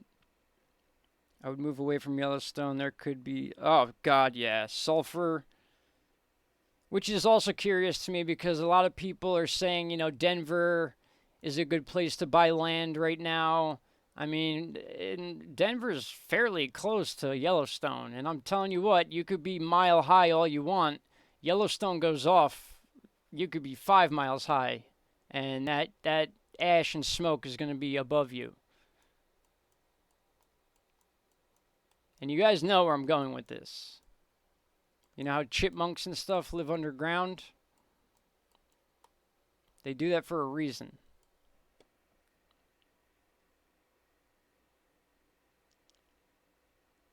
Oh yeah, JB, I could find it for you. I just, you know, when I'm doing the live streams, I try to get some info out there that people specifically want to know about, and I guess yours is a perfect example. I will look that up for you for sure. In fact, you could probably type in into thin air NASA airplane, because I think one of my tag words in there was NASA, so that should pop up. And it does. The path of the flight formed like this perfect star over the U.S., right across western U.S. Let's take a look at what to expect U.S. weather-wise. So, let me see what we've gone over and what I can get rid of here, because this stuff is what throws me off. So, yeah, we got an invest right now coming out of the Pacific. Over the next 5 days, 30%. That's pretty decent. Even though we're still in yellow, 30%. The next 40% would make it orange. So we may see that the next day. We may see it in 10 minutes. We don't know. But this is a 5-day chart. The other one where you see the clouds is a 2-day chart, which is this one here. This is our 48-hour chart. So if we check here, you can see the invest is not here, because they don't expect it to evolve within 2 days. That's why they gave it a 5-day evolution period. So they don't think it's going to happen in 2 days, but anything 3 to 5, they think it will. So that's why these two charts are the same, but they're different. This one covers a 48-hour period, and same with the Pacific. And then this chart here covers a 5-day period, which is why you see the invest on this one and not the other one. And again, I don't know. There's something about looking at this. Well, we already changed it, but yeah, we can go right here. Looking at this, where is it? Right there, which is 2 days from now. 2 days from now, this is going to be here. I mean, that's within that 5-day range, but yet you look at this, 48 hours, it's not there. And it's not in the 5-day. It's just very interesting. That looks strong enough to me to be considered for a possible invest in Norway. Do you agree? Or even my other guy, catastrophic. I mean, does that make sense to you, seeing weather of this magnitude in the South Caribbean? I mean, look at that. This is happening in 2 days. We've already got a system sitting there. Look how it just sits there. It's not moving with the rest of the weather. And then when that second one comes in, right there, it makes it more severe. And then only part of it escapes. And then there it is again. It just sits there. It's almost like it's a stationary system going on, that anything that passes it gets stronger, but because of this high pressure bubble we have even covering, this is why Florida's going to have a nice few days coming up in the near future. It's like a stationary storm. It's very interesting. But this right here, I mean, if they're showing this on Tropical Tidbits 2 days from now, there should at least be a 5-day invest, in my opinion. They have their reasons not, I guess maybe because of this high pressure line that's keeping it close to land. They don't expect it to shoot the gap and be in the Gulf to form. Maybe that's why they're, you know what I mean? They know that we jump all over this stuff now. Over the last 3 years since Katrina, basically, the internet has been the place to go to for weather. So they know that when they show stuff on sites, especially these popular sites, that people are going to take it and run with it. But I mean, again, just you could check it out. We go back to the 17th. I'll bring us to the 21st current time because it's actually midnight right now. That's the heat you're seeing in Texas, so there could be some storms involved with that, but there it is right there. You got that system, and then the very next day, it gets severe like that, and it moves right up and around that high pressure zone, all from the Bermuda Atlantic. Let's see what we got.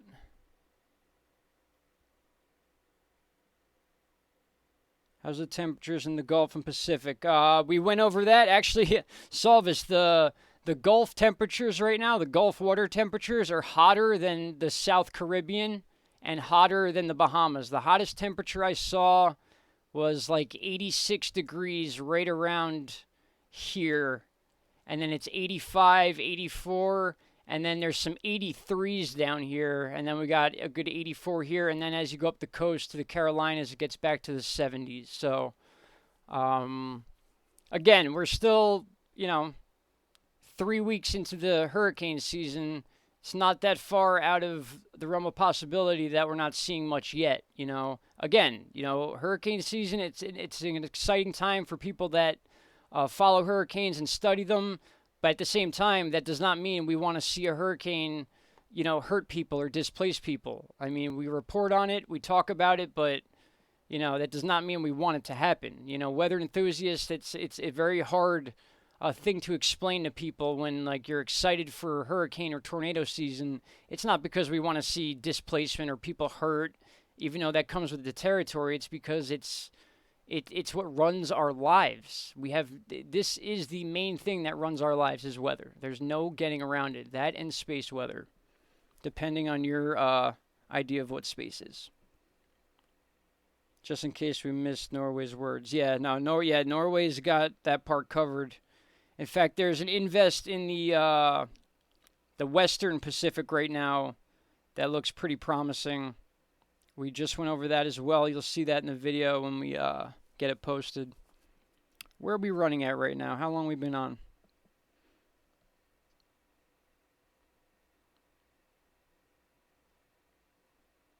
Easy ghost answer. Were you talking about Arizona with the melted roads? Oh, at Yellowstone. Oof.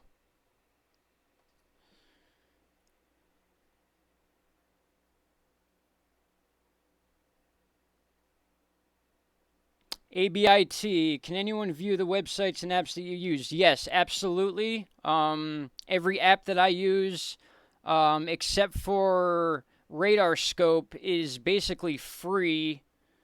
All these charts are free. They're all open to the public.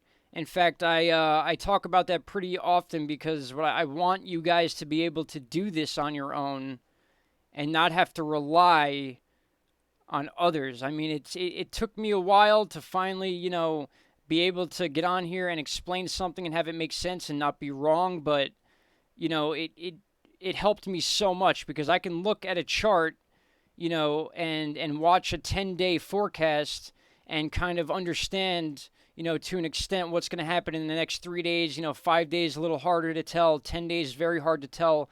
But still, you just develop this sense, like it's like a gut feeling you get. And, I mean, again, not trying to toot my own horn here. I've been wrong, and I'm the first one to tell you when I'm wrong. But we've made some pretty accurate, assessments on this channel. And most recently, our tornado situation. We called Jefferson City by name hours before they even had the threat of a tornado. Because we saw what we saw. We did the math. We looked at how long it would take to get there. And sure enough, Jefferson City got slammed. And we did that a few times with some tornadoes and things like that. So basically what I'm trying to say is the science works. I mean, not all these charts, excuse me, agree all the time. When they do agree, it makes everyone's lives easier because you kind of see what the deal is. But when they disagree, that's when you really got to go in and look at them in detail and find out where the differences are, like why this chart would say this and this one says this, and then you kind of find a medium point, and that would be the info you'd want to give to the public. You don't want to favor one side or the other because, you know, it would be one extreme or the other. And you want to keep everything neutral to the point where you can finally confidently tell people, yes, this is going to happen. No, this is not going to happen. But again, I'll refresh this chart. This is always a very important chart, guys. I know it seems very simple. It's just a bunch of blocks. It's counties with colors. But I'm telling you, this chart really details what's going on in your area. And even more so, if you click on your county, like each one of these is a county, you can click on it, and it will give you detailed information on that specific county. Here you go, right here. And it just says hot. And you can even click on these individually. It'll give you the exact temperature now, what it was 10 minutes ago, what to expect in the next hour. There's so much information out there that you can learn, and that's what I did. You know, I did this all on my own. Yes, I have the help of a meteorologist in my family. My dad was very much into meteorology. He was one of the first people to help design a weather antenna for the College of Cortland, believe it or not. My great-grandfather helped him with that. So our family's been involved with weather for a long time, and that was during the Smithtown days. I'm actually a descendant of Bull Rider Smith, the founder of Smithtown, Long Island. So he's my great-great-great-great-great-great-great-grandfather. We're talking the 1600s. Yes, my last name is Smith.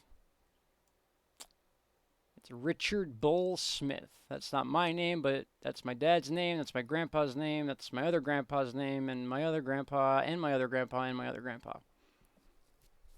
But I'm glad they named me Brian. I'd be Richard the 9th or 8th. All right, so as far as this part of Texas, the heat advisory has been extended through 7 p.m. Friday. I think it's going to extend it a little bit longer than that. But long story short, again, guys, that's how you work this chart here. It's simple. You match the colors up to what you see down here, and a lot of times they forecast. So sometimes you'll get what's going on right now, but a lot of times they look about into the future a bit. That's why it's good to always, every 5 minutes, if you're using this chart, refresh it, see the changes going on. But we still see, you know, very similar things going on. Very high winds, very hot temperatures. The sun is going down, or is down now, so the temperatures are going to drop. In fact, here we go. Watch. So it was 102 when we started this video. We hit refresh. Now we're down to 95 and 94. So just the sun going down didn't do much of a difference, but I mean, just those little changes right there, that's what affects these charts, and that's how this stuff all works. And that's why I'm repetitive. That's why I say a lot of things over and over again. Unfortunately, in my country, the meteorologists are a little valued. Yeah, it's, you know, I don't want to get too much into the, you know, the politics of you know, mainstream weather, but again, when it comes to the U.S., there's so many weather channels now and so many opinions. It just, all it does is confuse people, in my opinion, because even I get confused. Like, I switch, don't get me wrong, I watch the weather channels. I love hearing what they have to say and their analysis of things, and then I go and do my own. And, you know, again, same story I said before. There's times I've been, you know, totally off, which is why I don't really do the prediction stuff. I kind of tell you, you know, what's either already happening or within, you know, a good range of what's going to happen, rather than predicting things. You know, back a couple years ago, maybe I did some predicting and people didn't like that, but whatever. We got it right. You know, a lot of times, especially Irma, I'll never not talk about Irma, because every single mainstream media, weather channel, everything had Irma coming right up here, east coast of Florida, and then affecting the Carolinas. They, in fact, moved everyone from the east coast of Florida to the west coast because of Irma. And then guess what? The high pressure bubble did not let loose, so it forced Irma down here. The only thing that saved us from Irma, besides the fact that the entire population moved to the wrong side of Florida, was that it clipped Cuba. and downgraded in strength. And then the second it clipped Cuba, that high pressure bubble in the Atlantic Ocean that we always talk about finally released, and that storm shot straight up into Naples, Florida. And that's what I meant. They expected that high pressure to release sooner when the storm was about here. And had that happened, yes, that storm Irma would have gone boom right through the Bahamas and taken out a big chunk of eastern Florida. And it would have been a lot worse than what happened to Naples because, like I said, that bubble stayed. It pressed that storm down. It was able to clip Cuba, downgrade, the high pressure lifted, and then boom, that storm shot straight up. And that's why Naples is still dealing with the aftermath of that. And that's how, touch and go this stuff is. And it's not like one of those I told you so things. I was reading the data and explaining why I believed it was not gonna go north on the east side of Florida. It was gonna stay flat. That bubble was not going anywhere. They were hoping the jet stream itself would be strong enough to affect the bubble, but that's not always the case. The jet stream does not always outperform the high pressure bubble in the Atlantic Ocean. And that's a whole nother topics, and that's all stuff I'm learning. AZ Ghost answer, good night, unless you're saying good. Oh, okay, good night to Enoch. Thanks for being here, Enoch. I very much appreciate it.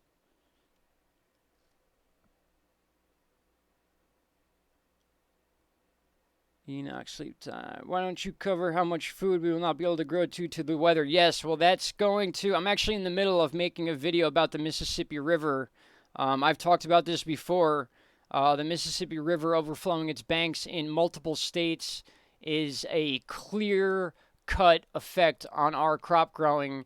And we're not going to see it quite yet as far as the effect on the people because it's growing season. We're going to see the effects once... These things were supposed to be picked and harvested and put in stores, and we don't see them there. That's when people are going to really get hit with a reality situation. And again, I'm not saying that that's going to happen. I'm saying based on the fact that so much of our crops come from the runoff of the Mississippi River and that rich soil and, it's like our heritage. It's what we've always known as a country. Winter, spring, summer, fall. Crops grow at this time of year. Other crops grow this time of year. So you get bananas, they're better now than they are in a different part of the year. This is when you buy avocado. All this stuff is going to change. And those are the points I try to make is that we're going through a cycle, I believe, as a whole, as globally, that we just haven't seen before. It doesn't mean that it's necessarily us causing this this change. We don't know. They're trying to convince us that it's us, but we don't know. I mean, just like there's winter, summer, spring, fall, whatever, there could be cycles that we have not even seen before. I mean, we've been on this planet for no time at all compared to the apparent age of the Earth. So... I mean, a 365-day cycle is not going to show you everything Earth has to offer. So people need to break away from that, that idea that things are going to stay the same forever because they're not. They're already changing. And you could talk to locals now. Like that's when it started getting real is when, people that live in Tornado Alley are coming out and saying that they no longer live in Tornado Alley. Tornado Alley is now to the west or to the east of them. And then before you know it, Tornado Alley is Tornado Alley again. It's just all these things are happening across the world that we've never seen before. And, everyone, jumps to climate change and this and that. And yeah, it could be climate change, but it doesn't necessarily mean that the climate change is due to us. It very well could be. We could be adding to it. But you could see this river is highlighted, and it's been highlighted for months now. That means it's flooded. Okay, and all these other rivers that come off of it, they're flooded too. There's so much water from the border of Louisiana all the way up through these states, Tennessee side, Kentucky side, I mean, Iowa even. We even had that break in Iowa, and then we had the Arkansas levee breach. I mean, that alone is something that is going to be talked about for a long time. And although the water flows down this way, the floods are happening. They're starting to happen higher and higher and higher because down here is already saturated. So as the temperatures rise and we get into those summer months, and these states closer to Canada that usually stay cool, we have a winter storm warning right here to prove it. Once these areas start to warm up, we're going to start seeing those similar situations as storms start moving up north. You know, it's the same exact situation we dealt with those nor'easters last March now, 2 Marches ago now. So we're seeing the changes happening right in front of us, even in our own country. And yes, a lot of us are out of sight, out of mind when it comes to global weather, which is why I cover global weather now, because you could see the changes happening in other countries, and then you see it happen in the U.S. And people are just like, whoa, where did that come from? When all you have to do is just look to the west, and you could see it's happening there, and it eventually happens here. Let me see what you guys are up to and what you want to see, talk about. Bananas were an example, maybe a bad one, but it is a crop and it's food.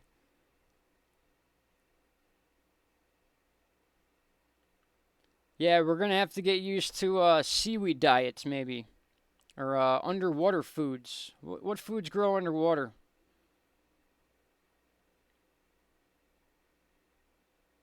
Solvus, that's insane. Alright, good, Norway. You left me here, alone and sad. I'm just kidding.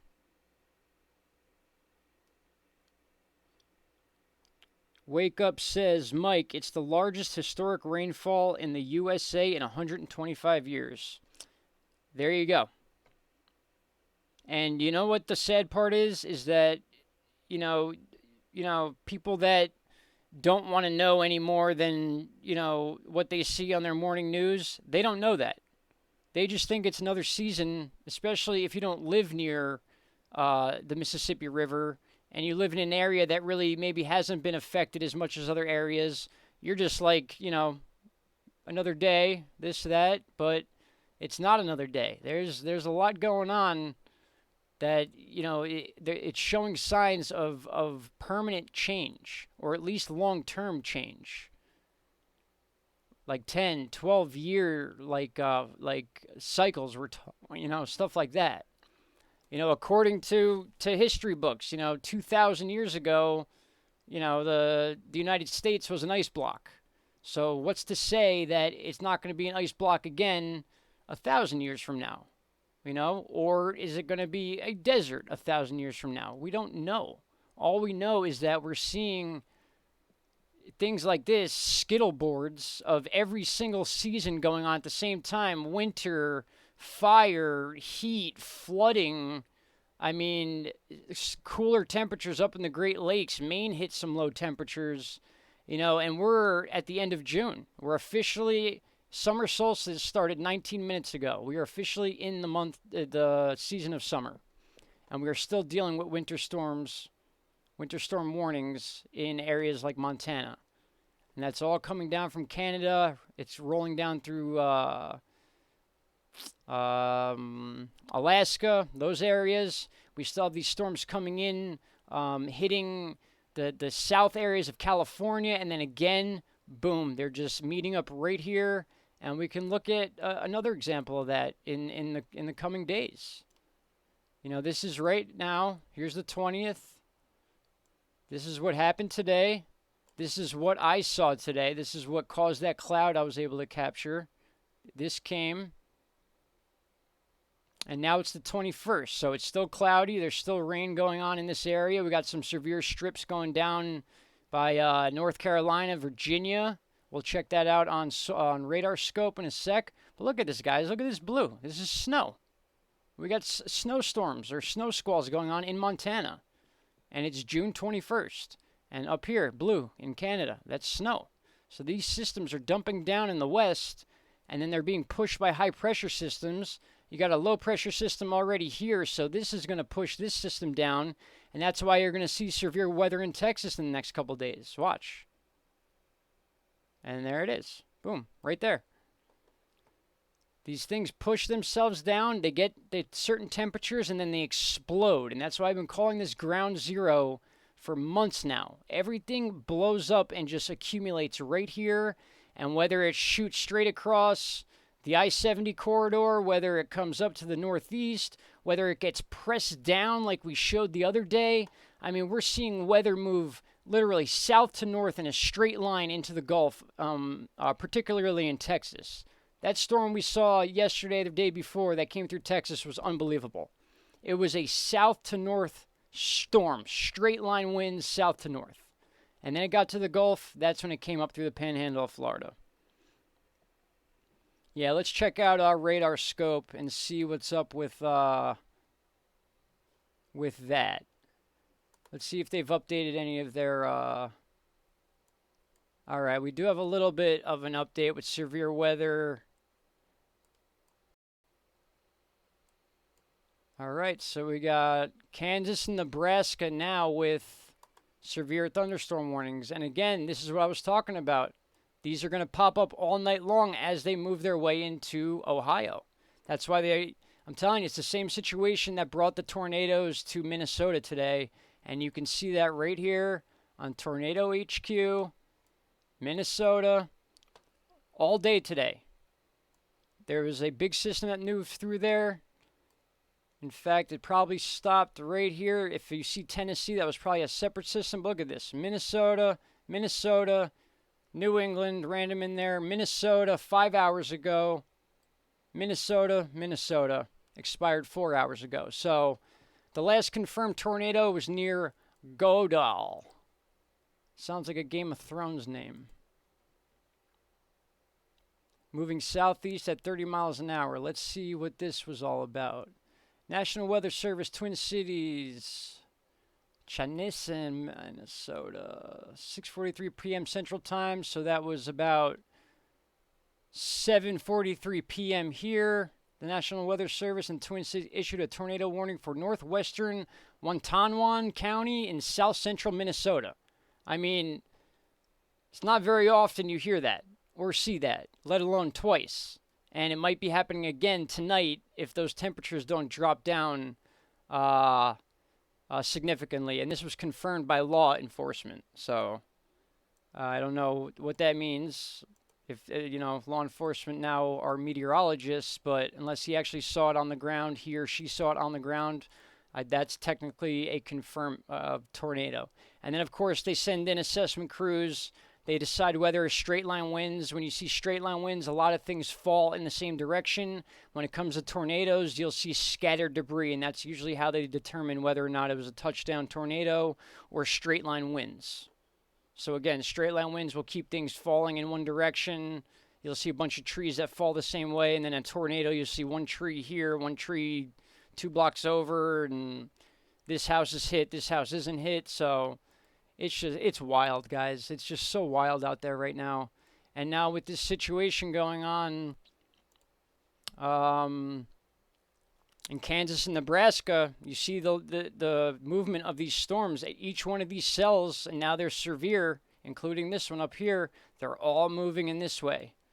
So we're talking in the next few hours, we got Grand Islands, Hastings, we got Lincoln, Omaha is a big city. Hopefully this set of cells here passes north over it. This is leveling out up here. That leads me to believe that once these start getting to about this threshold, they're going to start leveling out. So it could dip under Omaha. It could come up and, come into Iowa that way. That's very hard to tell. That's when you get into the prediction types of things. But we can look at this really quick, too. We'll check out this radar and see what's going on with this puppy right here. Yeah, that's pretty significant right there. Now you know why this yellow box is around it. Now, again, here's a little lesson for those of you that want to use this site. I'm on reflectivity. This shows storm cells. Now, if I were to switch to velocity, that shows you more what you would expect to see for tornadoes. And because we don't have tornado warnings, I'm going to stick to the reflectivity so we can look at the cell. But you can see if I back out, or I got to hit play rather to get the frames lined up. you understand why they put these boxes here, even though the storm has not even moved into that area yet. You're looking at current time right now. This is the loop. So this is what has already happened. This box is put here because this system formed and peaked right here. So that is why, you see back here, little smaller, and then they decided right now is when it's going to get severe. The lightning's there, everything. So that's how they determine these boxes. So when you see the box, what you want to do is you go to the last frame, and that's where the severe warning is, in this area. And then when we zoom in, if there's not too much area in between counties, sometimes we can get some names here. But so much is spread out in this area that sometimes you can't even get a county name within this. So this is just south of, double check here, not that one, that one, that's the one. So Nebraska, we are just south of Merriman. We're south of Cody, south of Nensel, but that does not exclude you guys, because look, again, just because this box, I mean, this is a box. It's not like a circle where it's got warps over this way. This is an overall general idea of where they think this is going to go.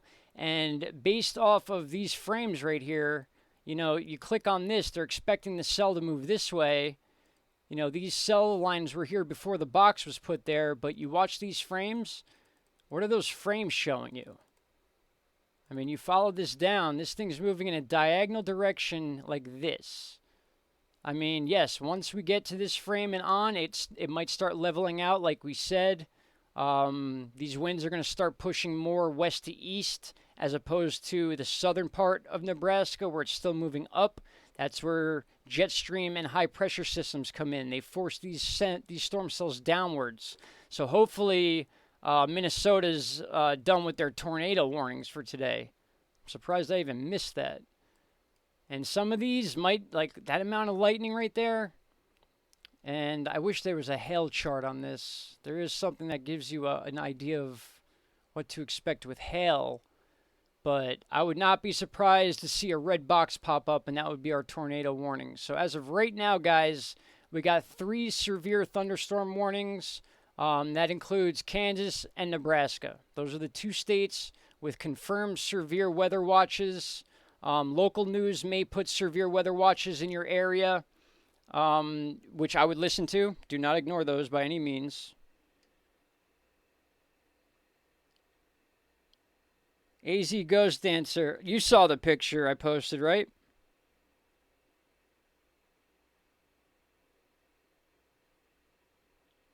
Galactic Nomads, if she's anywhere above sea level, she should be okay.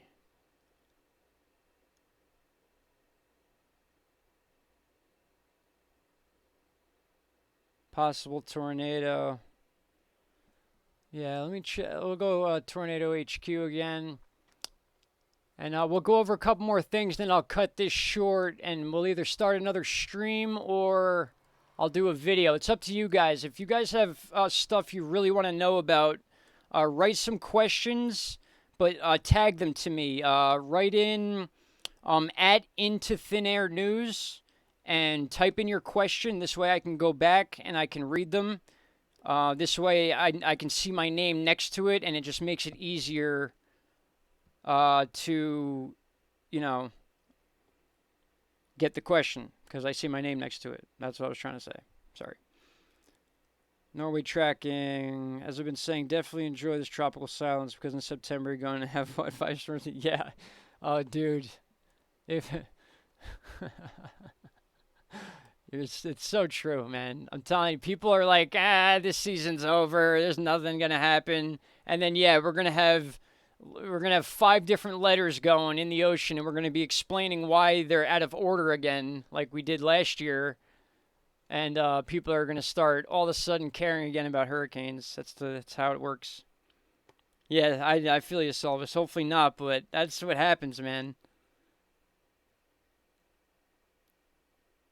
In fact, that's a good question. So the season of Harvey. Okay, so Hurricane Harvey. Or no, not even. Hurricane Katrina.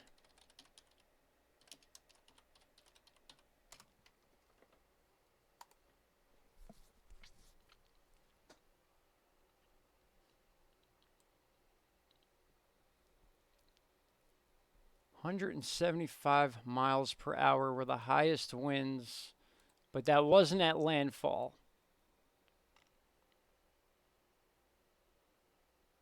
It was an extremely destructive and deadly Category 5 that made landfall in Florida, Louisiana. See, it's interesting because Katrina was a Category 5. Now, was it a Category 5 on landfall, though? I don't believe it was. I thought it was a 4.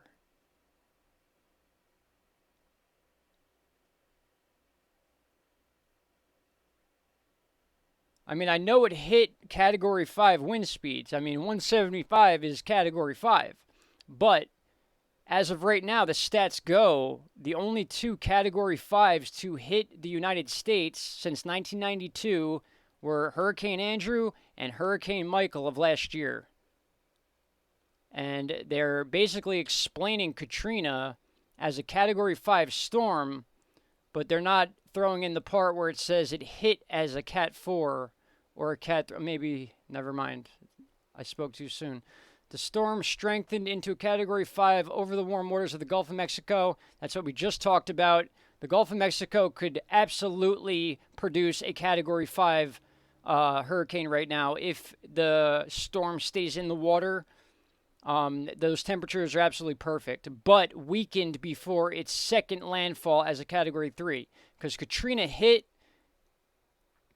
came back out, and then hit again, and I believe so did Harvey. Harvey hit twice, too. But weakened before making its second landfall. So what was it at its first landfall?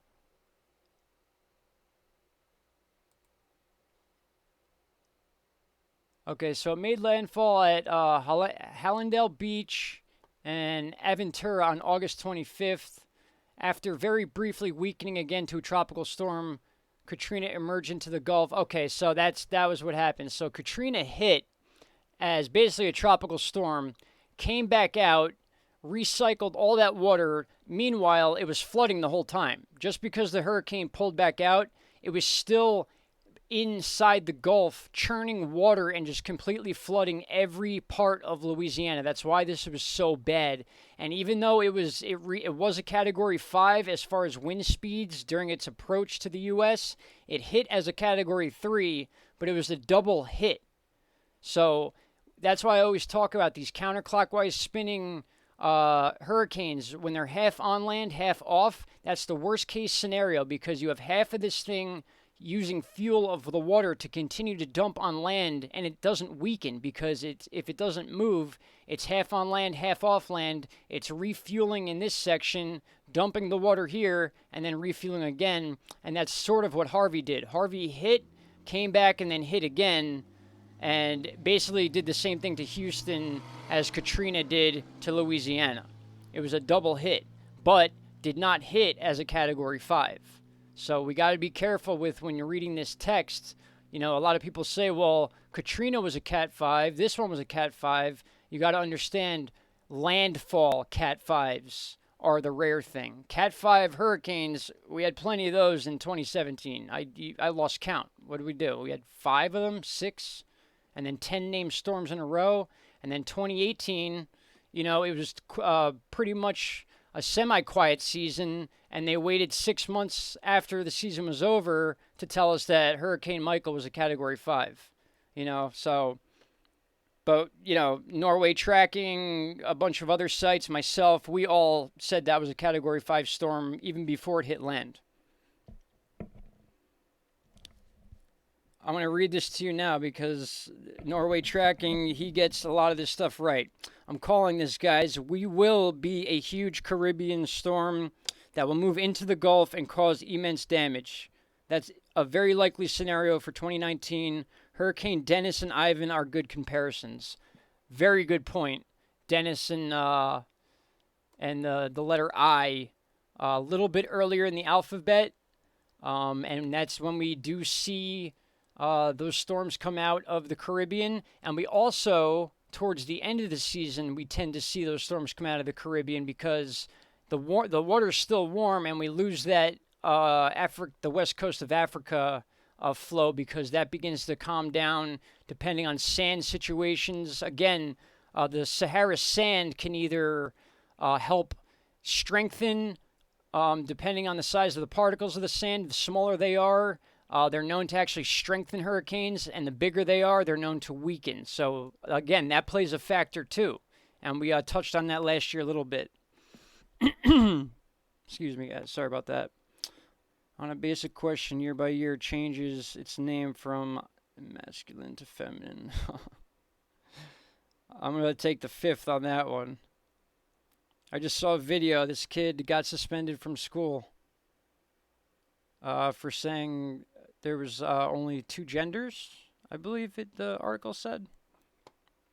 I don't know. I don't really read into that stuff.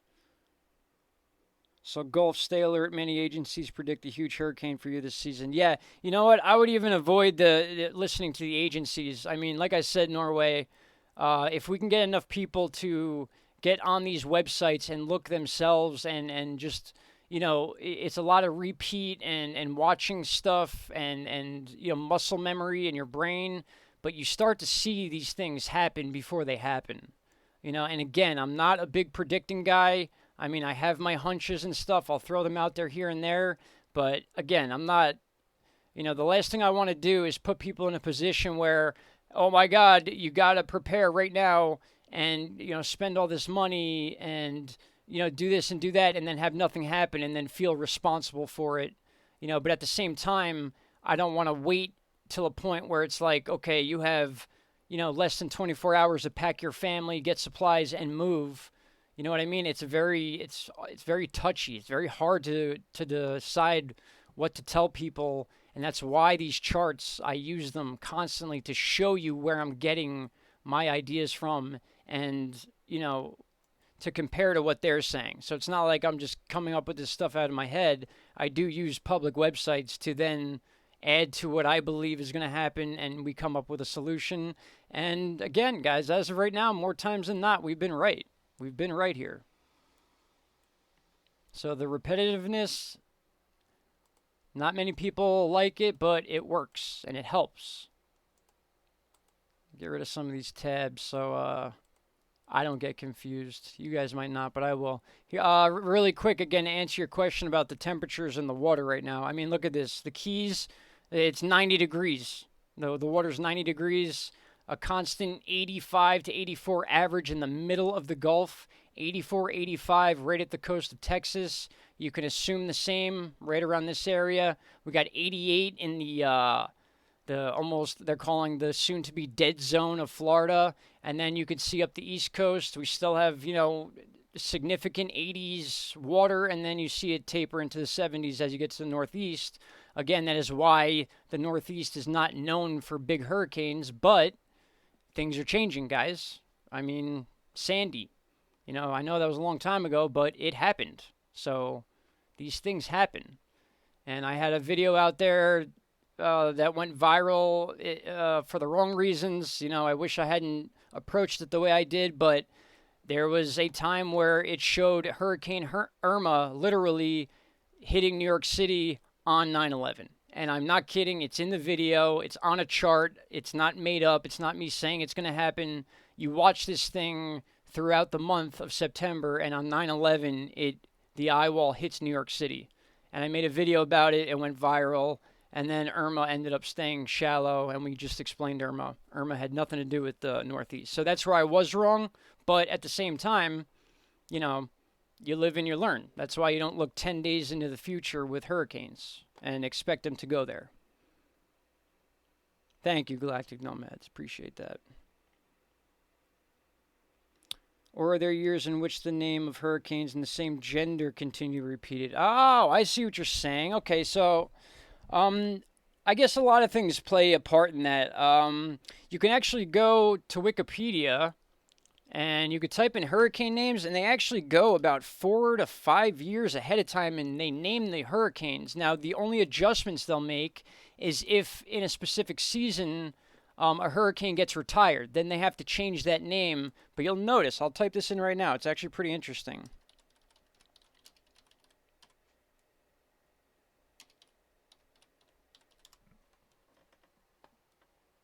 All right, list of retired names, list of historical, Atlantic hurricane. Maybe I typed in too much stuff. We'll just search hurricane names, future.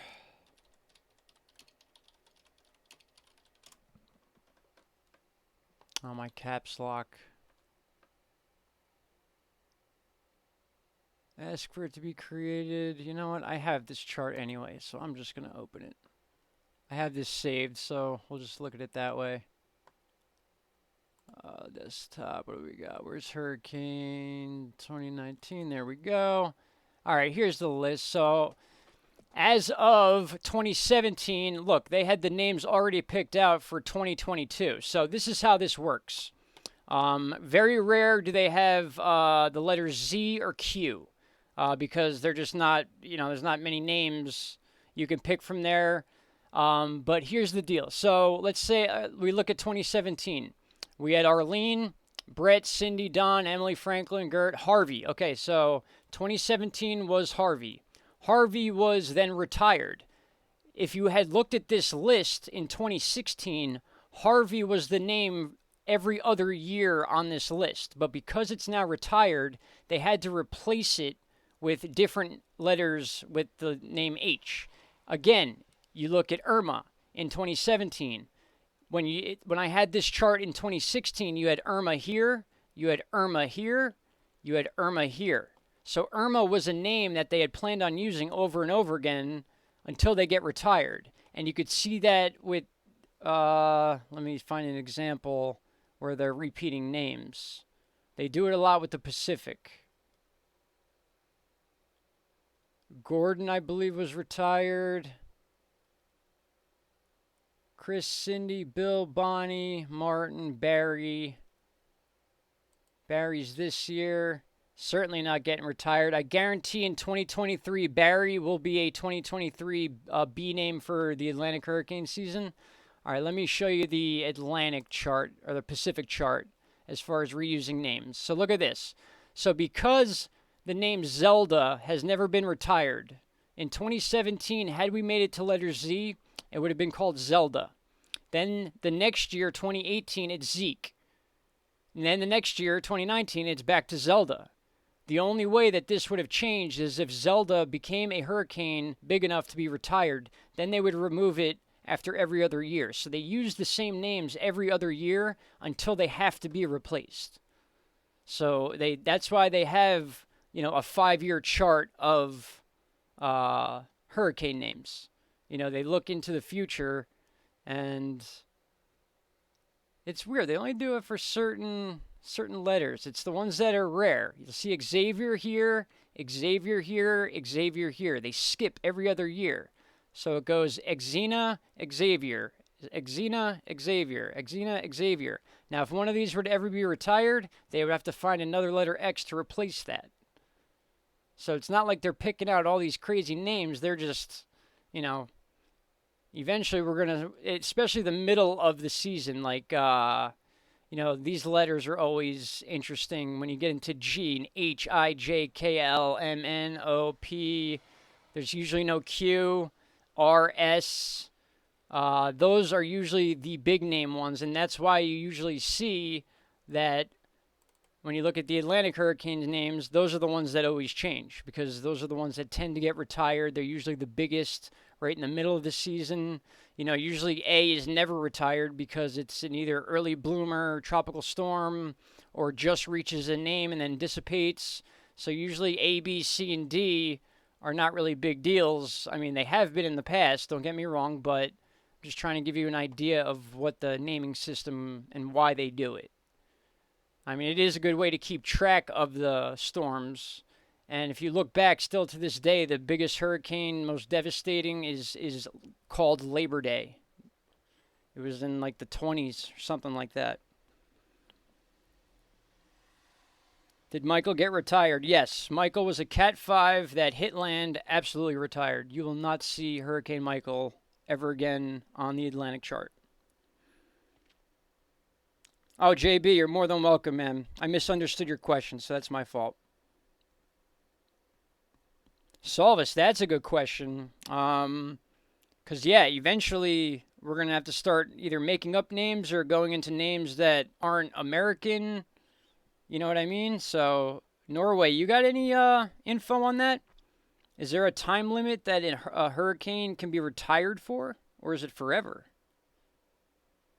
Yeah, exactly. Michael was replaced by Milton because Michael was on the list every other year after last year.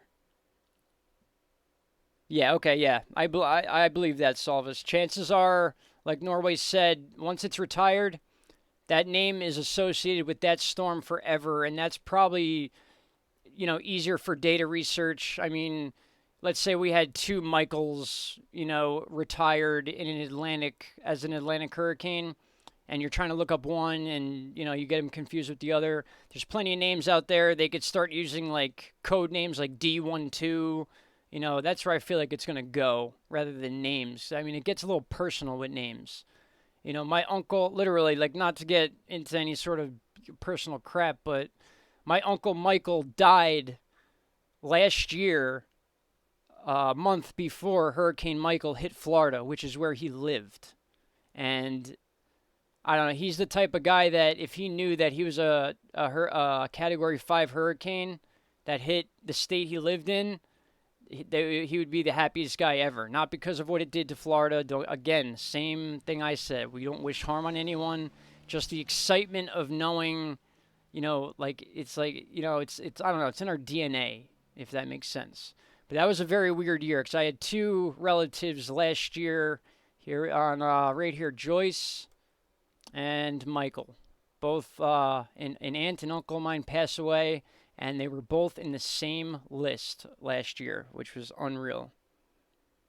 Yes, Mexico Beach was. Oh, that's why I'm saying even Norway back when we were following that storm, we're just like, how could this not be a Cat 5?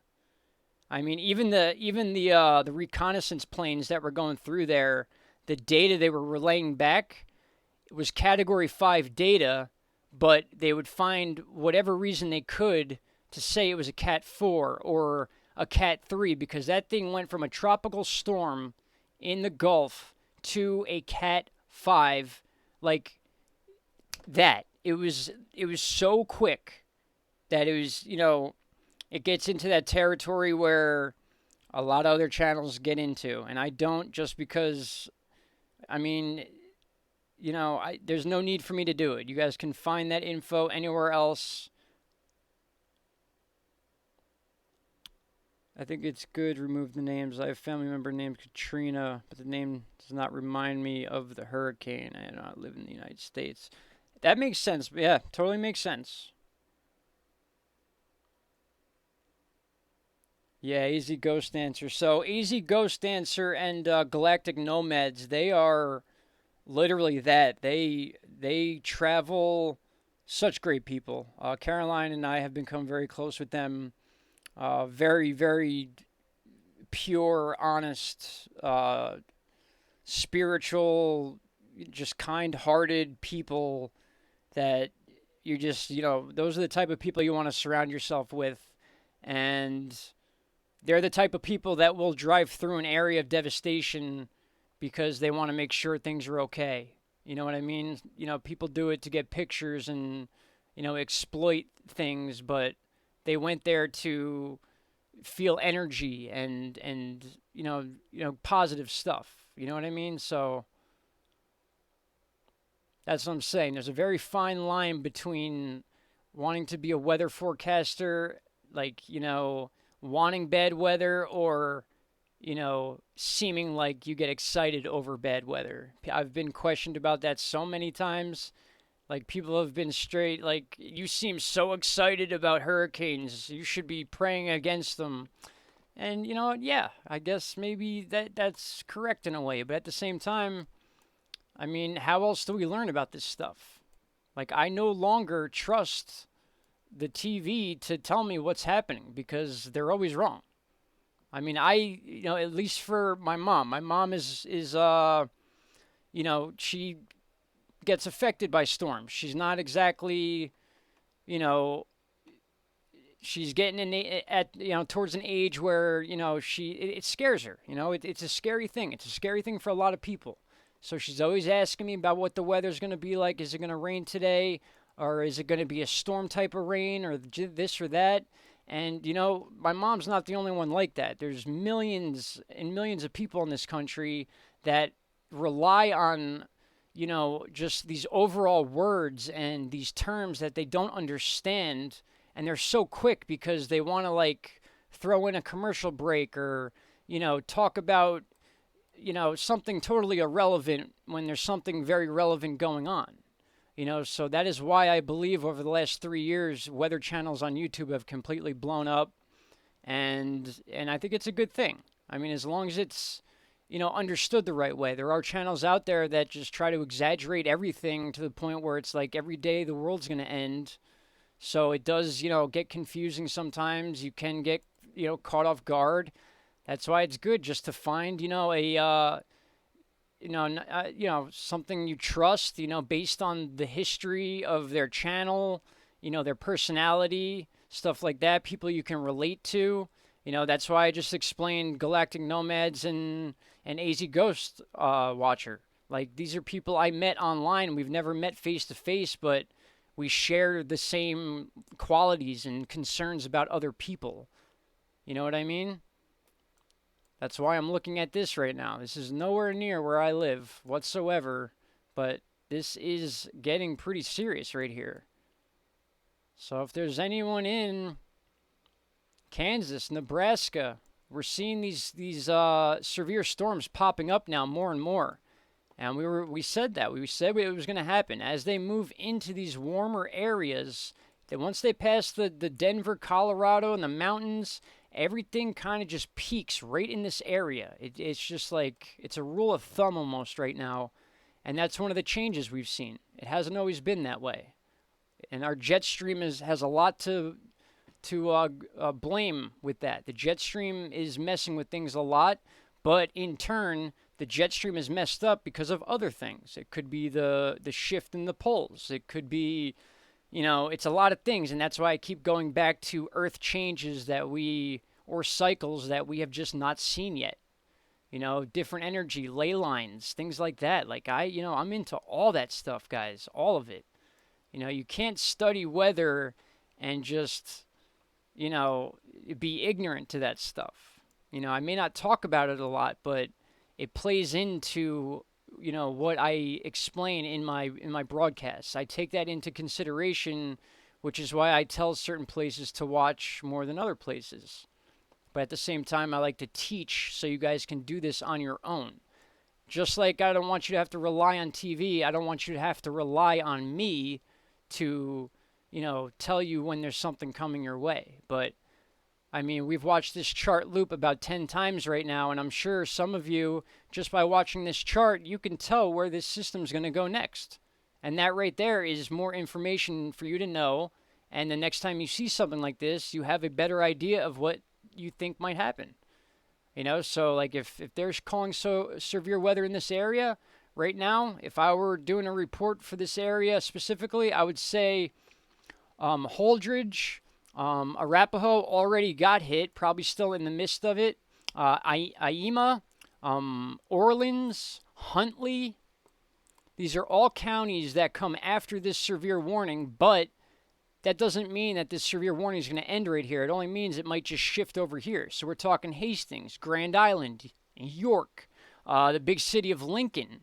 I mean, that's the area these are moving, and still you use this to base another factor off of it. This is moving more west to east, so hopefully there's some sort of front going through here that's going to change these diagonal lines, and at some point they're going to flatten out and come this way. Yes, that'll be bad for the people that are more to the west, but it'll take the stress off the people that think they're going to get hit with these storms moving up in this direction. This could flatten out right here, and Norfolk could be out of this entirely, maybe Columbus out of it, but as of right now, I can't say that because these lines are pointing this way, these frames are moving this way. I gotta say Columbus, you need to look out, and even before that, Grand Island, York, Fremont, Blair, and then, guess what, guys?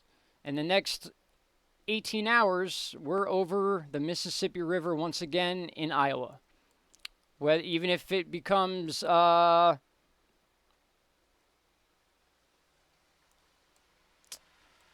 about that, even if it comes towards this area, still, Mississippi River. No matter where this system goes, it's going to eventually cross the Mississippi River. And that's the thing, is that these storms form before that, not necessarily after it. So there's always play going on with the Mississippi River. And they said it was going to go on through June.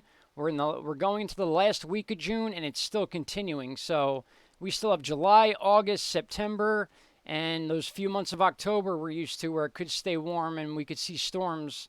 So this may, I hate to be so negative, but this could be a lot worse than what we're seeing right now, and we're already breaking 125-year records. So, Norway, what'd you type here? Oh, okay, I'll show that, definitely. Sorry, buddy. I posted that link for you, Norway. You can repost it if you want, if I took too long. Philippines had major earthquake and super typhoon a few days later. Very true. Exactly. Double whammies, triple whammies. And India is a good example. We were talking about India over the last couple of weeks and that crazy heat wave they had. And then they got hit with it was Anne, I believe. Cyclone Anne caused, it was like, 134 degrees for 4 or 5 days, dry as a bone, and then you get slammed with a cyclone. All that water is getting absorbed immediately. It causes flash flooding, and then you have a whole new set of issues to deal with. I mean, they rely on a delicate atmosphere, too, for crops. I mean, think about living in an area like India, where it's so hot that you have to grow your food basically in sand. So there's a certain special way to do that, and if there's any sort of minor interruption, you're not eating that season. I mean, that's how different certain countries are to what we're used to here in America. Like, you expect bananas and avocados and tomatoes and lettuce and this and that to be on the shelves all the time. Eventually, that's going to be something we're not going to be able to rely on a yearly basis. I mean, yes, some years might get better, some might get worse, but we're heading in a track where we're seeing more severe things happen in this country. And it's going to have a cause and effect just like everything else does. And that's not conspiracy stuff, guys. That's just reality. I mean, it's reality that the Mississippi's flooding. It's reality that crops grow along the Mississippi River. It's a reality that those crops are currently underwater and unable to grow because they're oversaturated. I mean, that's reality. That's not conspiracy. That's not like, oh boy, take this video offline because, anyone with a camera can walk to the Mississippi River and take a picture of the flooding. So, it's not, when it hits home, it hits home. That's basically the point I'm trying to make. And that's why I love when I get subs from other countries on here, because I just feel like the U.S., if not the last, will be the last country to really have that wake-up call of like, oh man, like, yeah, this is not good. Because every other country pretty much is in that phase right now where they're just like, oh man, like, we need to do something about this. And we're talking displacement of people. They say we're a very rich country, which means, for the most part, most countries, especially on the west area of the Pacific, are a little more poor than us. They don't have the resources we have, so you got to think about that type of stuff. Just because, this is America, we're not untouchable, especially when it comes to weather. Weather controls all. Which killed many people. I don't even want to say it, but yeah. Oh, yeah. That was just... Yeah, the whole cyclone. Yes, it was. Now, imagine... Perfect point, Norway tracking. I'm glad you said that. With the point I just made with things hitting home, imagine a cyclone or a hurricane hitting the U.S., and we're talking a Cat 5, but think about having the record for the deadliest hurricane ever on your country. Harvey and Katrina And even Sandy, you can go back to Sandy in 2012 when Sandy made that rare, turn into New Jersey. That kind of woke people up a little bit. That got, that was a good month, news, whatever they call those things every 2 weeks. What is it? Jesus. See, this is what happens when I start talking a lot. Like a news run, every 2 weeks it's like a new topic they throw in there. So, Sandy was a big deal because it was a rare thing and they tried to make light of it. Chris Christie was all over TV and then ended up running for president after that. So, these things produce situations, you know what I mean? And the more and more they happen, the more and more these things are going to become like you can't avoid them. You have to learn about this stuff. And that's why I'm keeping this screen here. I'm definitely concerned about this area picking up a tornado warning or watch like any moment right now. Typhoon Haiyan recorded 235 miles per hour. Yes, that was one of the strongest winds. That's, Salvis, if you remember, a good example of a hurricane sitting still for days and days, even though it wasn't anything devastating to the U.S., was Hurricane Jose, which sat up in the northeast and just sat in one spot. Whether it was just a coincidence of the pressures keeping it there, that thing sat there for a good 13, 14 days as a hurricane. And it actually broke the record for the longest lasting hurricane from start to finish. Even though it wasn't anything powerful, it wasn't significant, it didn't really damage the U.S., but it broke a record, and it happened that year. Yeah, I mean, exactly, Salvis. That thing sat off the coast of our home for how long? I mean, think about that. You have a hurricane just a couple hundred miles off the coast for 14 days, not knowing what it's going to do. That is not common. That just doesn't happen all the time. Hurricanes move, they're pushed, they're pulled, they do their thing, they go away. And then you get something like Jose, which was a record breaker, and then we had 10 named storms in a row that year. Then we had Hurricane Nate, which was the fastest hurricane ever that shot the gap between Cancun and Cuba, and that thing went boom. It was the fastest hurricane by speed-wise ever, and it made it as far inland. I think it made it all the way up to Indianapolis, and then eventually was a weather system in the Northeast. So many records were broken in 2017. As far as the amount of Cat 5s, the amount of hurricanes in the ocean at any given time.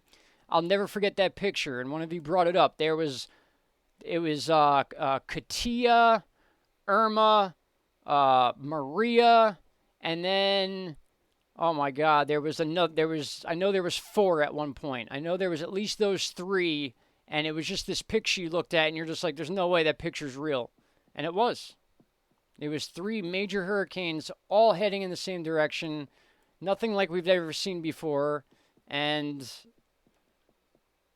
it's just like out of sight, out of mind. It's like no one's even talking about that anymore unless it's people like us sitting here, reminiscing about it. Jose, oh man. JB, that's too funny. I might have to steal that from you.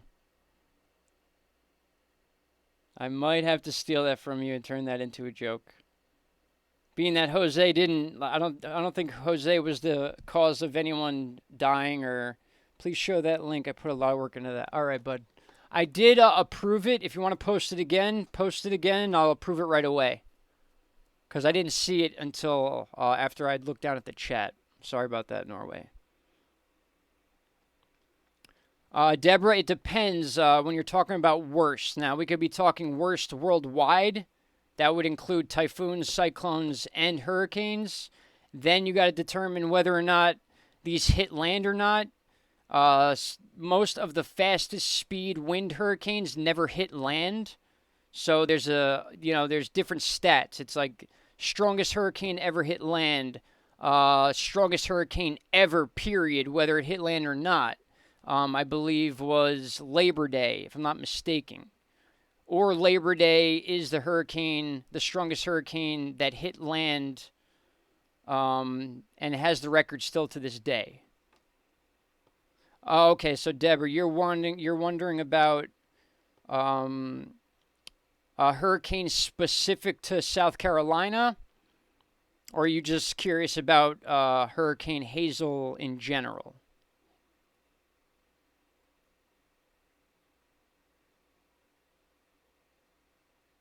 You might be right, Lizard Lair. 3 of them were certainly hurricanes. It was Katia, Irma, Maria were full-on hurricanes, and then, yes, there were tropical storms coming off the west coast of Africa at the time as well.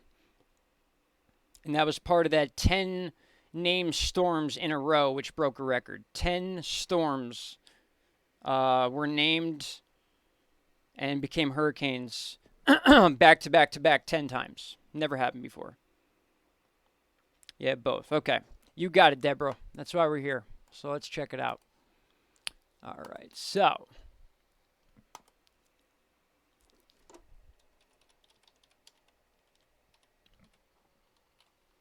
my caps lock. All right, I'm changing that now because it is annoying me so much.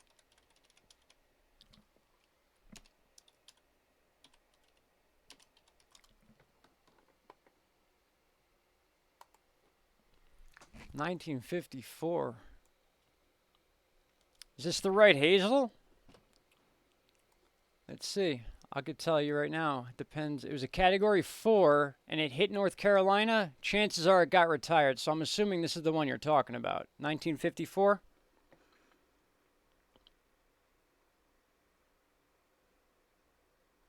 Yeah, one more time, Norway. This thing's being weird. One more time.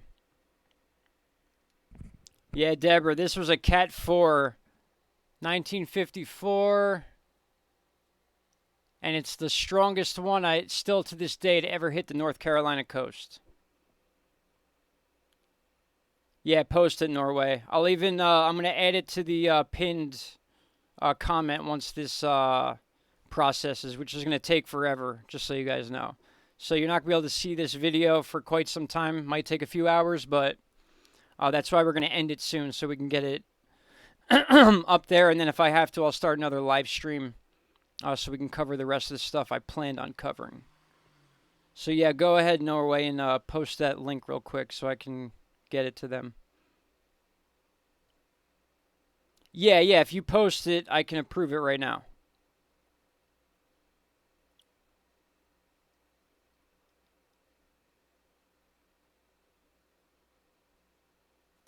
Really? There was one you posted before I accepted. You know what? I think it's because I'm on the... You know what? I'll just accept it from here.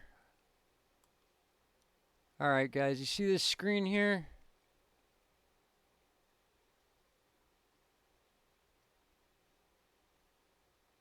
Where is it? I know I approved it up here somewhere, Norway. I'll find it.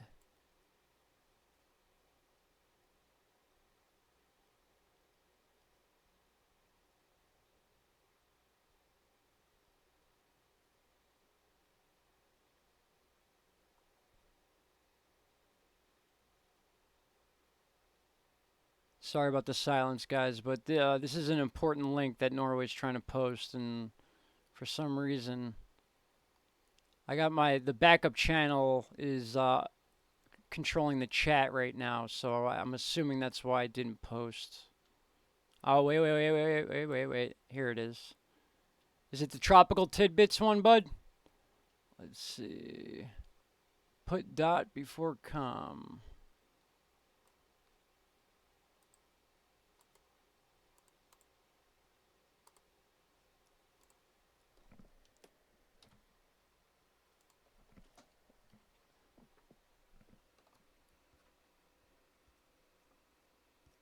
All right, let's see.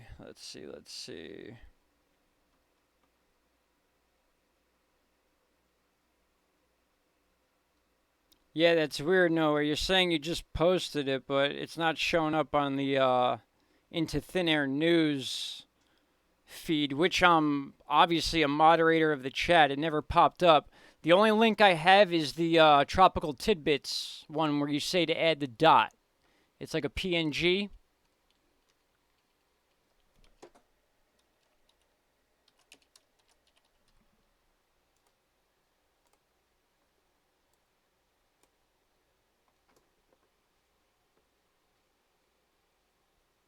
Yeah, it didn't even post as a link when I posted it.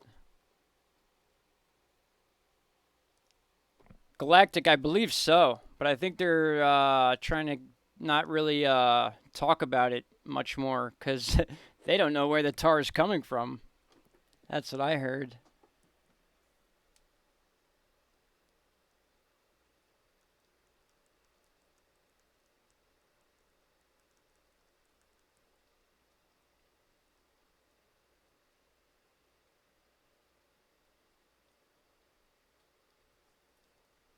What do we got here? Oh, wow, okay. That's, oh man, that's annoying me. Alright, so you know what I'm going to do? What I should have done a while ago.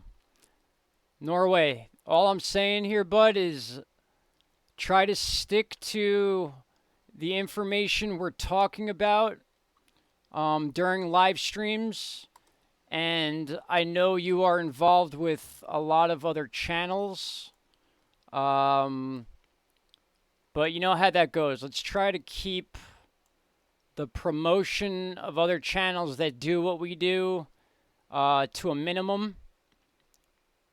Only because obvious reasons. I mean, I feel like we have enough smarts here and people in this group that we can, you know, keep people here. Of course, I would love to see more people get to your channel, but besides that, I'm going to make you a moderator so you can get the links out there. But other than that, obviously just be here to help the people. You know the deal. You know what I'm saying, my man.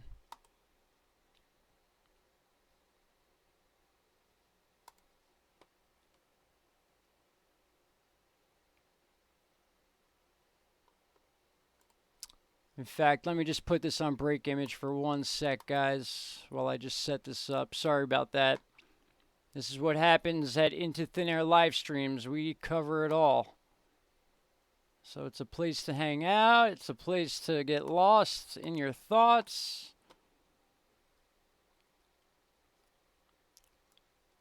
Don't congratulate him, Mass Destruction. You're next. You're next. And you'll see what comes with it. You're going to have to step up your game. It's not easy being a mod.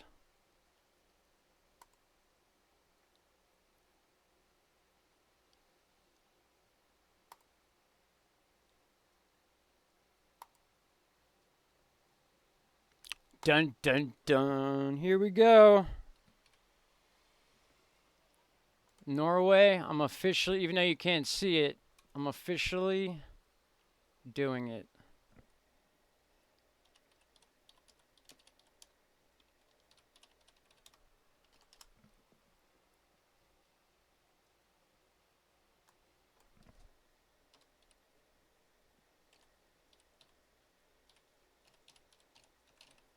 Wow, it is monsooning outside my window right now. I wish I could show you guys. I might be able to. I got this action cam, just a cheapo one so I can learn how to use it. But man, has it been useful is what I'm saying. Like it's just a quick boom, one button press and you're on, you could film anything. And it's got the wide angle lens, so excuse my voice, guys.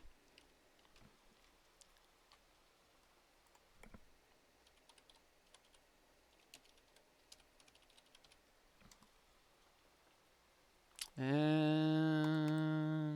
copy.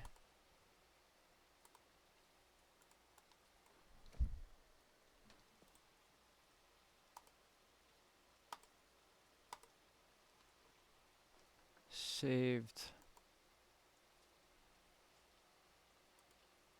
Uh-oh. You guys can still hear me, right? And Norway Tracking, you are officially a mod. So let's see if that worked.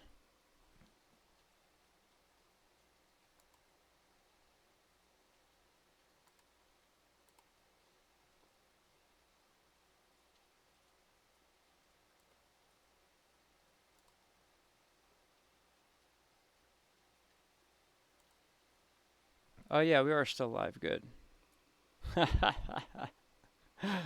All right, buddy. You deserve it, man. You definitely deserve it. Solvis, I didn't forget you either, buddy. I know, I already know who I want to be moderating in the channel because it's not just about, being a nice person and, of course, that's a big part of it, saying hi and, answering questions. And then in turn, if you have to, tweet me something that I'm just not seeing, a question someone has, we'll all get on the same page with that. But Salvis, yes, you are on the short list for sure. Mass destruction, my friend. So that's what I'm saying, man. You better get up to speed on your knowledge of the South Caribbean, because when I do videos on that, I'm going to shoot you an email, and I'm going to expect you to be able to help me. Yeah, it should be popping up any second, bud. I think we're on a... Actually, no, you were right. We were on no delay, and I just had the stupid picture up. I love it. Oh yeah, it worked. It's here on mine. So, and you got the blue wrench of death, which is to not be used as a weapon. You can change a tire if you want, or take someone's tire off for 5 minutes. God, I'm on point today, aren't I?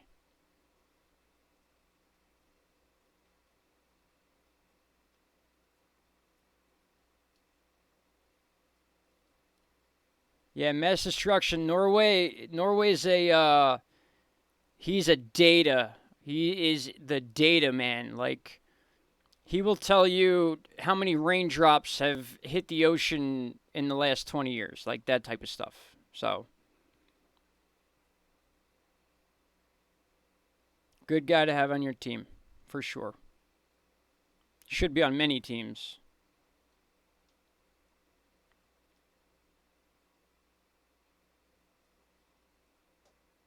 How long do you think before the wind shear and dust weaken? All right, well, as far as the wind shear, especially the main one that affects, let's say, I'm assuming you're talking about hurricanes, being that you're talking about the sand, the Sahara sand. That would be the west to east trade wind that kind of cuts right across this area. It does, shift a little bit. It does get affected by the jet stream. These are high level winds, which is why they have a force to them. So the jet stream can affect a trade wind. The inflow from the Gulf can affect the trade wind. And again, the biggest determining factor, in my opinion, from what I've seen over the last 3 years, is the high pressure bubble in the Atlantic Ocean.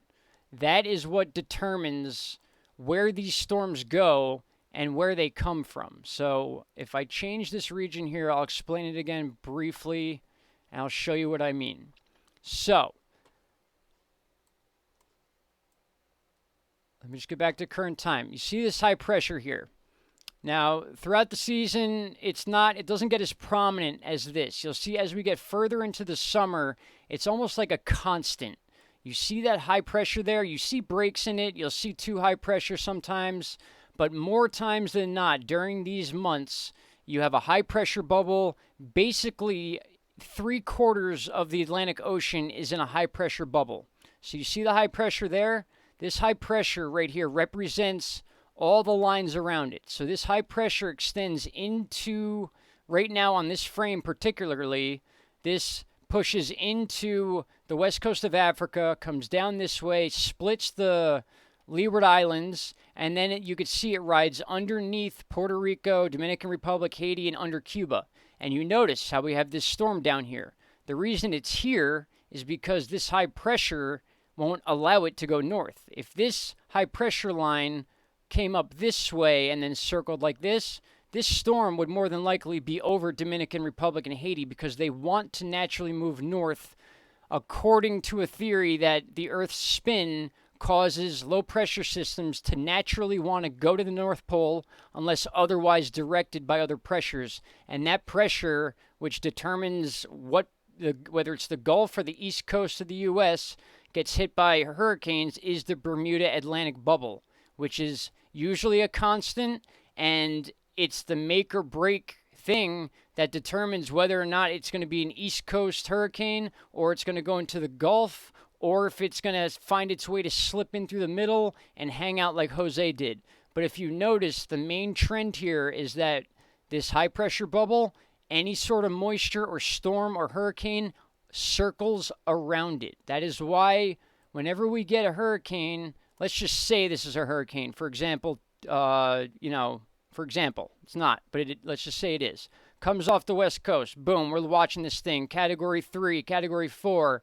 Now, let's say if the pressure stays just like this, that storm will ride this way. It'll smash the southern Leeward Islands. It would stay under this line right here. It would stay strong in the warm waters of the southern Caribbean. And then this is where crunch time would be. If this pressure line stayed like this, chances are this hurricane would push right into Cancun and this part of Central America. The name of the country's escaping me at the moment. But if I move this forward a little bit, and you see how just that little pole right there, see this line? This is part of the Bermuda Atlantic pressure right here. This would keep a hurricane from Florida right now, because the only way it would be able to hit Florida is if it went around this and came this way.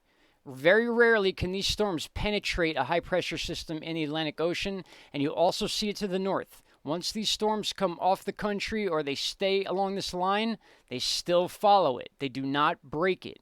And the only time it breaks, you can see, look, there's a little tweak here. The second that tweaked, the storm went right into that area. You see that break right there? Those are those times where it could be, a day or two away before a hurricane is going to come up this way or this way. And perfect example was Irma. They said that the high pressure bubble was going to push to the east. It was going to allow Irma to ride right up this way and be an issue for the east coast of Florida. That's why they moved everyone to the west. But that bubble did not move. That bubble did something more like this. It stayed like that. So Irma was not able to come up here because of this high pressure. Irma was pushed south, not this far south. It went above the Leeward Islands and Puerto Rico, and it was here. So this line that you're seeing here was actually right up here, but kept that storm south enough to where it did not shoot north before Florida. It shot north after Florida. That was simply due to the fact that this high pressure was being stubborn and it stuck its little bubble out that far, and just that little minute detail changed absolutely everything. Had that hurricane stayed at a Cat 5 and went through the Bahamas and hit the east coast of Florida, that would have been, in my opinion, another Category 5. That would be number 3 since Andrew, and then add Michael to it from last year. That's how close and how, I keep saying it. It's like a matter of hours can change everything. Exactly. It was forced west and then north. Exactly. The west, it's forced because that's the flow of the, oh my God, the middle of the earth, guys. Come on. This is when you know I'm getting tired. The hemisphere, the north and south hemisphere. That is why we follow this line. And for Ventu Sky shows it perfectly. And then we're going to end this one. Ventu Sky shows this line pretty well. All right. Ventu Sky does not want to work right now. So we're just going to have to use this chart then. We're done with this. So yes, to answer that question about the Hazel hurricane, that more than likely, yes, was retired. Category 4 landfall, most devastating to hit North Carolina or South Carolina, certainly worth retiring until something bigger comes. And unfortunately, I hate to say it, but it will. All right, we can use this as an example. You can see right here, this is that belt that these hurricanes follow. They drop down Cape Verde Islands, and then it's game on from there. And depending on what this high pressure does, it depends on how far south these storms stay. And just like Salvis said, the high pressure kept Irma forced down south because that bubble came down very far south. And because it was trapped in this warm belt of water, this thing grew and grew and grew and grew. And they were just hoping that that high pressure bubble would let loose right here, allowing Irma to come this way, possibly get whisked off by the jet stream, which is another force, but that's not what happened. They were wrong. The bubble stayed. Norway tracking, I remember specifically saying that this thing is going to go to the Keys and into the Gulf. I said it myself, and that's exactly what happened because that high pressure did not allow it to go. Even if the high pressure had clipped Florida a little bit, it would have made a northern hook right into the Keys in South Florida, but that pressure kept it down to the point where it clipped Cuba, got weaker, and then went north because they were 24 hours off of when that high pressure was going to pull to the east, if that makes sense. I hope that made sense to you guys. Basically, the high pressures keep the storms around them, and if there's a break in high pressure, chances are that's where the storm's going to go. And that's why when these storms or hurricanes get to about the Leeward Islands, that's when we really need to start looking at that 5-day, pressure, where the high pressures are going to be in those 5 days, where the jet stream is going to be, and that usually determines where that hurricane is going to turn and how strong it gets. Now, we've always experienced hurricanes that come up this way. Unless they hit the Carolinas or Georgia or Florida, they do tend to get weaker as they get past, I would say, the border of Virginia and North Carolina because of the cooler water. But then again, if you have enough momentum and enough power within a storm itself, it can get up there and still be a strong Cat 2, Cat 3.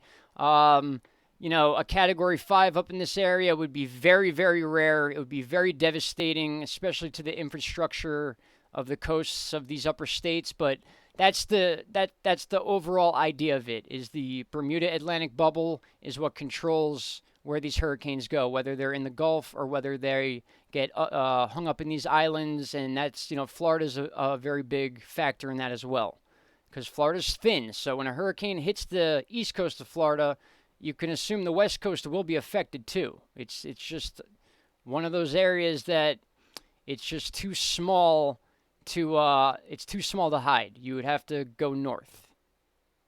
And that was the mistake they made, that instead of getting people to go north into Georgia, they just moved everyone from the east to the west, and then Irma went right to the west to Naples, and now it's history.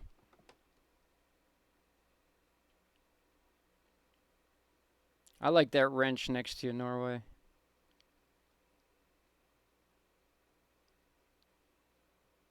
Just make sure you get along with Caroline. Happy wife, happy life. Remember, that's my motto these days. But no, these links are great. All right, guys, we've been going on for a minute here. Salvis, yeah. I can see you smirking from here. Before I end this live stream, because it's going to take forever to get posted, anything specific you need to know about right now? Because I will be jumping on again for those of you that want to stay up. Oh yeah, JB, he's no joke with the stats. I'm telling you. And it's stuff like that that really can make the difference in someone, knowing. Like, you got to look at patterns. Like, it's not just, every year is going to be random. There's things that happen all winter long that led to Norway coming up with these stats for the hurricane season. Like, it's a domino effect. One thing has to happen for another thing to happen, and so on and so forth. So it's not random. These things aren't random at all. Everything happens for a reason. Everything's caused by something else, and that's it.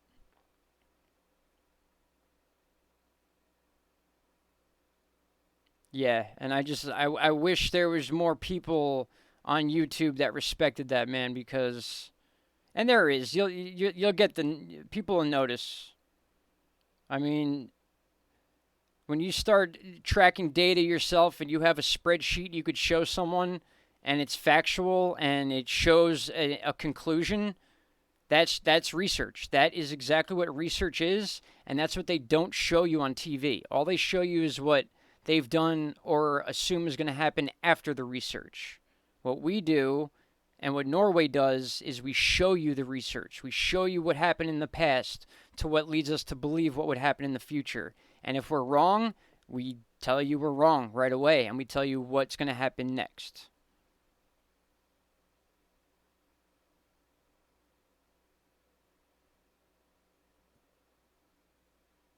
Low pressure. Low pressure are the storms. That low pressure is moisture. Low pressure is a hurricane. Low pressure is a big severe thunderstorm. High pressure is basically negative space. It's like picture it as a pocket that it's like a bubble. Okay, now you have a bubble, and then you have something that's weaker than that bubble, and just like planets orbit in a parent sun, for those of you that believe that. Um, it's orbiting something. The high pressure basically is the sun. Low pressure systems are what orbits it. They rarely break through unless there's a weak point in that high pressure. During the Atlantic hurricane season, that Bermuda Atlantic bubble, that high pressure bubble, tends to just be very strong and very consistent. And 2017 showed that. 2018 was a little bit different, but then again, I mean, I honestly, I hate to even say this, but I feel like it was already known. Like I said, I've said this 5 times already. We knew that Michael was a Cat 5 at landfall, but I just feel like they didn't want to say it because they wanted a calm year after that previous 2017 year. And they waited until almost 2019, June 1st, to tell us that Michael was a Category 5, maybe in the hopes that we were like, oh, all right, whatever. So what? Came and went, you know. But those of you that lived in Mexico Beach, I mean, you could be screaming from the rooftops that it was what it was and no one's listening to you, but now all of a sudden the news puts it out and, you know, it's fact when it was said way before that. A bubble that doesn't want to pop. Exactly. I'm telling you, I'll catch myself with my mouse sometimes just trying to punch a hole in it. Well, I hope it becomes as good as you guys one day. Mass destruction, man. Listen, it's about memory. It's about watching patterns. I mean, it's not. Honestly, it's not rocket science. It's not like that. I mean, there's math involved. I mean, I could tell you right now, Norway, much better than me at the stats part of it. Like I said, I'm a hands-on person. I've taught myself to learn how to focus on these charts and get patterns.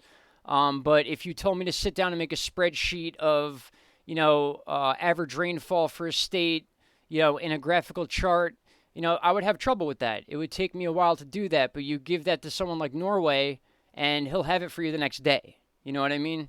Based on facts, based on what has happened in the past. You know what I mean? And it's those charts and stuff like that that can really give you an idea of what to expect in the future. It doesn't always end up that way, but it's exactly what weather stations do. They use past data to give you an idea of what to expect in the future. They don't just make these guesses. It's all about the atmosphere and what's going on. And now that they've come out in mainstream media and admitted that true north is moving maybe a little faster than they thought, just that alone changes everything. That changes where the equator is going to be. That changes a lot of things. And we are, in the Northeast especially, and the U.S. is in a very unique spot when it comes to the globe. We're right near Canada, and then, boom, it's North Pole. Like, we are, like I said, 2,000 years ago, this country apparently was ice. We were Alaska. We were Antarctica. It was ice. So 2,000 years ago, in the realm of time of Earth is nothing. It's a speck. It's a dot on a piece of paper a mile long. So that's why I keep going back to these different cycles, like stuff we've never seen before. You know, and I'm not going to get into the super storms like, oh, we're going to see, you know, equivalent of Category 6 hurricanes. You know, those don't exist. The Category 6 does not exist. They were throwing it around the idea, but, you know, it's like, what's the point until we get to that point? You know, but one thing I have noticed is that a lot of charts that have a number limit on them, they've been raising those numbers. They've been adding numbers to it. And it's going to continue to happen. And I'm going to ask this one last time. Is there anything you guys want to know, see, talk about real quick before I cut this one? Only because I want to make sure it gets up in enough time for people to see. And then we can jump right back on if you guys have anything you want to talk about.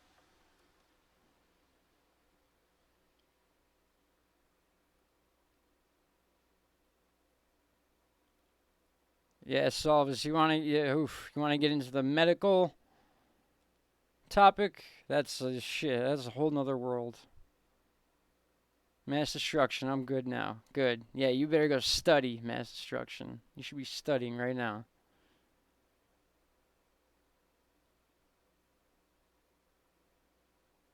Yeah, Solvis, I agree. I take Solvis's opinion as a correct one. So, we went over a lot, guys. I'm going to try to timestamp this one, so any of you that want to go back and look at anything we talked about, I'll break it down for us. This should be up in a few hours. If not, you know, you could watch it in the morning, and I'll have it timestamped out. But thank you to everyone that showed up. Norway, congrats. You are in, buddy, and for very good reason. It's going to take this channel's info to a new level, that's for sure.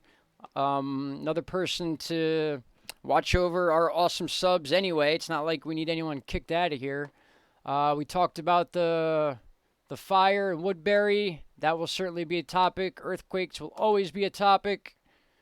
Right now, as far as tornadoes, everything's expired. We have severe weather moving through Kansas, Nebraska. We talked about that. That needs to be watched closely, guys, especially if you're in these areas. Kansas City all the way up to Omaha, Sinai City. And again, these lines are pointing right towards Lincoln, and hopefully they flatten out. The line here has disappeared, so I'm not sure where this storm is going. But next round would be, you know, Iowa. So, guys, if you live in Iowa, keep an eye on your area. This is going to include Kansas City. And that's not it. This is just the area I've highlighted, and I keep it highlighted over the severe areas because chances are those are the ones that have the momentum to make it a little further. It is raining all over the place, but those are the areas of watch right now. Any tornado warnings pop up, I'll do a quick live stream either on Instagram or from my phone. And besides that, I am done talking to you because my throat hurts and I need water and food. Deborah Groins, anytime. Anytime, Deborah. Happy to help. Barbara, thank you for being here as always. Lizard Layer, thank you.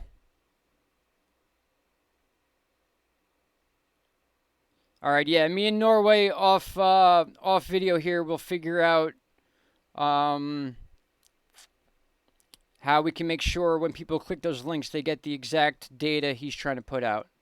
Yeah, mass destruction, PM me, hit me up, let me know anytime what you're up to or when you're around. And remember, we got True Helper in here as well. Not tonight. He's busy tonight, but we have him helping out. Caroline had a bunch of stuff to do with other stuff outside of the channel for tonight, so she did come in and out a few times to check in, of course. She loves you guys. Good night, all. All right, guys, that's going to be it for now. And I hope you learned something. As long as you learned something, then I'm a happy camper. And I know these can go on long sometimes, but You know, I'm a talker. I like to go over a lot of stuff. I'll do the specific videos for specific events and things like that, but this is where we started, just to let you guys know. Um, this was the highlight of my day, was catching this type of cloud in northeast Pennsylvania. Best part of my day. And then this one here, boom. PA highlight reel. All right, guys, thank you all so much. You know what happens when we get to this screen. All I do is hit this button. Countdown. 5, 4, 3, 3.5, 2, 1.5. All right, guys, love you all. Talk to you soon. Bye-bye.